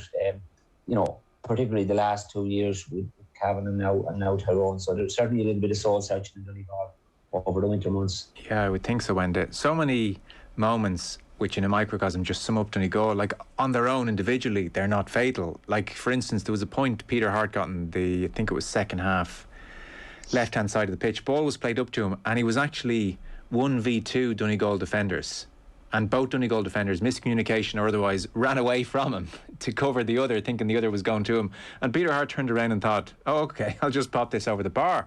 And again, as an individual moment, it's nothing. But Donegal are just littered over the past 2 years with similar individual moments of just poor mistakes. And again, for all the talent, you just think it's not happening for this group. Something's not right. Yeah, it's been frustrating because even back to last year, you look at the level of performance that they produced against Armagh, which was stunning, and then they went out and got turned over by Cavan inexplicably in the second half. This year, the level of performance they produced against Down was phenomenal. And then against Derry, they were well frustrated by just a really good basic blanket defence approach by Derry. And then yesterday, now the one caveat I would put, and it's a massive caveat, Neil McGee and Michael Murphy are two totemic figures for Donegal, and to lose both of them in the half when the team itself is struggling for form is massive. But yes, I would agree with you. Yesterday again, there was just wee mistakes. There was errors in their play. Whenever Patrick McBeardy was quiet, you really looked, and there was a lot of pressure on the likes of Niall O'Donnell and Michael Langan to try to carry them, because around that they're just not getting the same attacking footprint from the back. They left one man Gallagher and a man Markin job on Darren McCurry, which he's just not suited for. And when their best spell of the game was actually when they released him from that and he started doing the counter-attacking. But I think teams have sort of got to suss them out, and the critical thing that came against them yesterday, particularly in the heat, and particularly because they were down to 14 men, was that the strength of their bench was significantly below what Tyrone were putting on. And that actually, for me, produced a difference, because Donegal were right in that game. To their credit, they were limping along, they were missing two massive figures, and yet they were still in that game with maybe 6-7 minutes to go, but they did run out of steam, and Tyrone's bench and the confidence that was starting to flow through Tyrone at that stage meant that Donegal had nothing to offer. And by the end, they did really look like a team that was out of answers, maybe even out of motivation. And I suppose after, I think that's maybe Bonner's 5th year. And speaking to Donegal people after the match, there's for the first time I've heard them in several years, there's a bit of despondency now about the team, just thinking, well, where is the team going from here? Because Murphy's not going to get any younger. And Neil McGee, like you would hope not, because of the player that he has been for them. You would hope that isn't the end of the road for him, but it might be. And if it's not, it'll not be that much longer in the future. So they have to answer the questions of playing without them men anyway. And yesterday, they didn't have. Before we leave Ulster and Tyrone Monaghan, then Ulster final at Croke Park, which is going to be interesting on Saturday week. 4 o'clock throw-in is what we're hearing. What way is this going to go? Yeah, it's going to be massive. Like Monaghan will know that they've got plenty of work to do after the way they let Armagh back at them, but it was a final quarter and a bit of a freak comeback by Armagh, like the goals, the way they got them. Monaghan will be confident that they have much more positives than not coming out of Newry.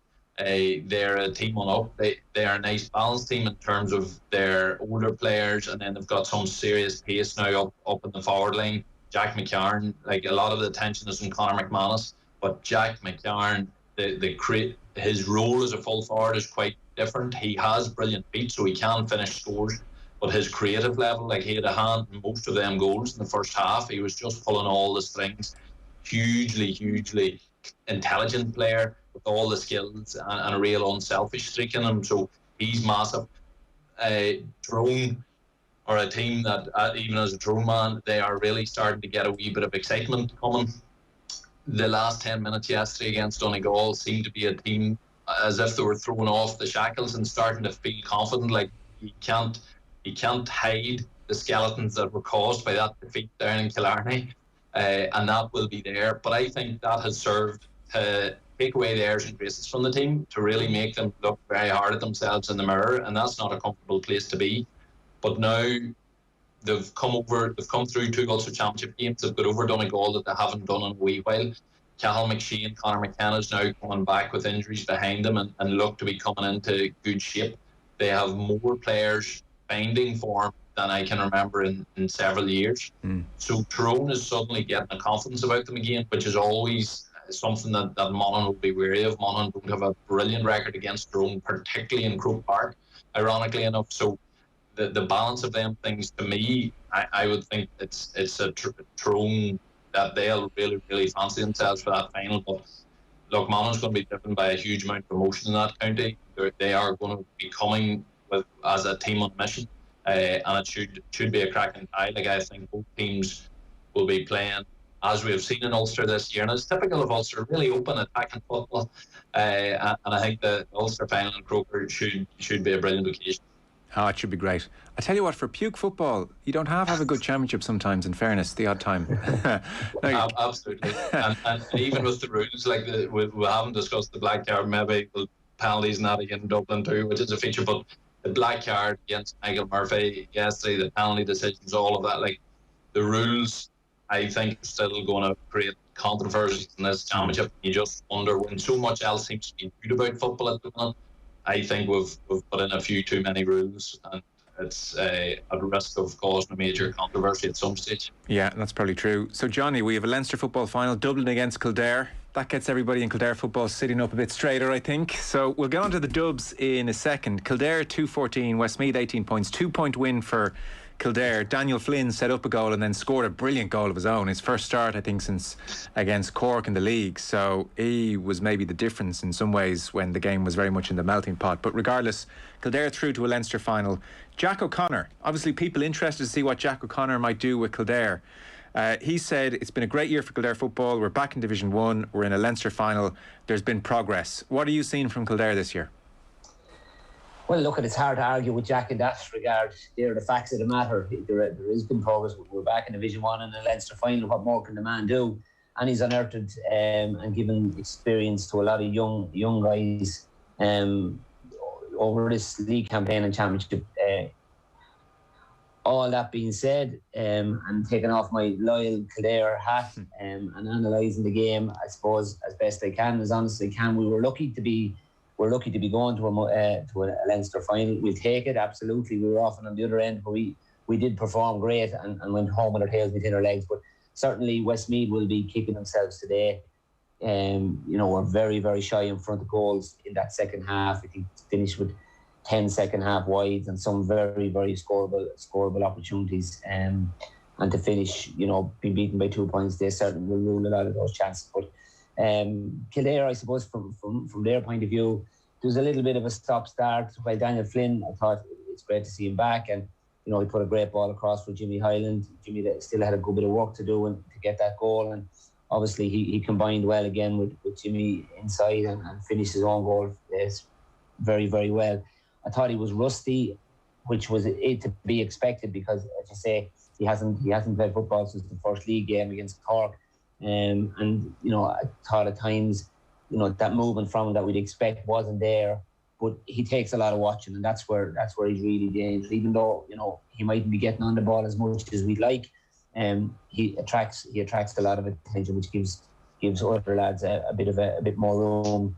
But certainly, I suppose the disappointing thing, and watching it yesterday, and the team leaving the field, you had Owen Doyle limping off on crutches, Kevin Feely on crutches, Ryan Houlihan limping off the field as well. So they're going to be 3 big losses if they don't recover in time.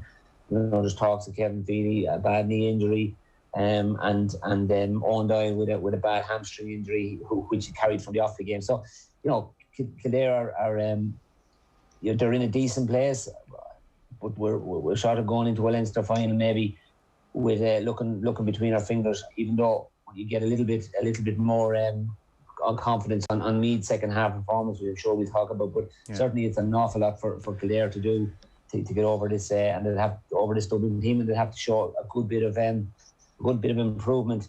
Like since the last league game with Meath, came out very strong and just left Meath in the game. It took a Mark Donlan save at the end. It's the only kick of a ball between for long periods against Offaly. They did the same. You felt just go on and win the game and finish with confidence, but they didn't. They left Offaly hanging in, and And the same after scoring the 2 goals, 6 points up, you think that let's strive for the line here, lads. And again, we struggled, gave away a lot of simple possession, and left Westmeath hanging into the game. And again, only a kick of a ball between them in the end. So that's a worry for Kildare. But certainly, listen, from a football point of view, you want to go, you want to play the best, and regardless of what way it works, you want Kildare letting Dublin know they're coming for them. And Johnny, for people who haven't seen much of Kildare, what kind of team are they? What kind of football does Jack O'Connor having them play? Look, there's no secret.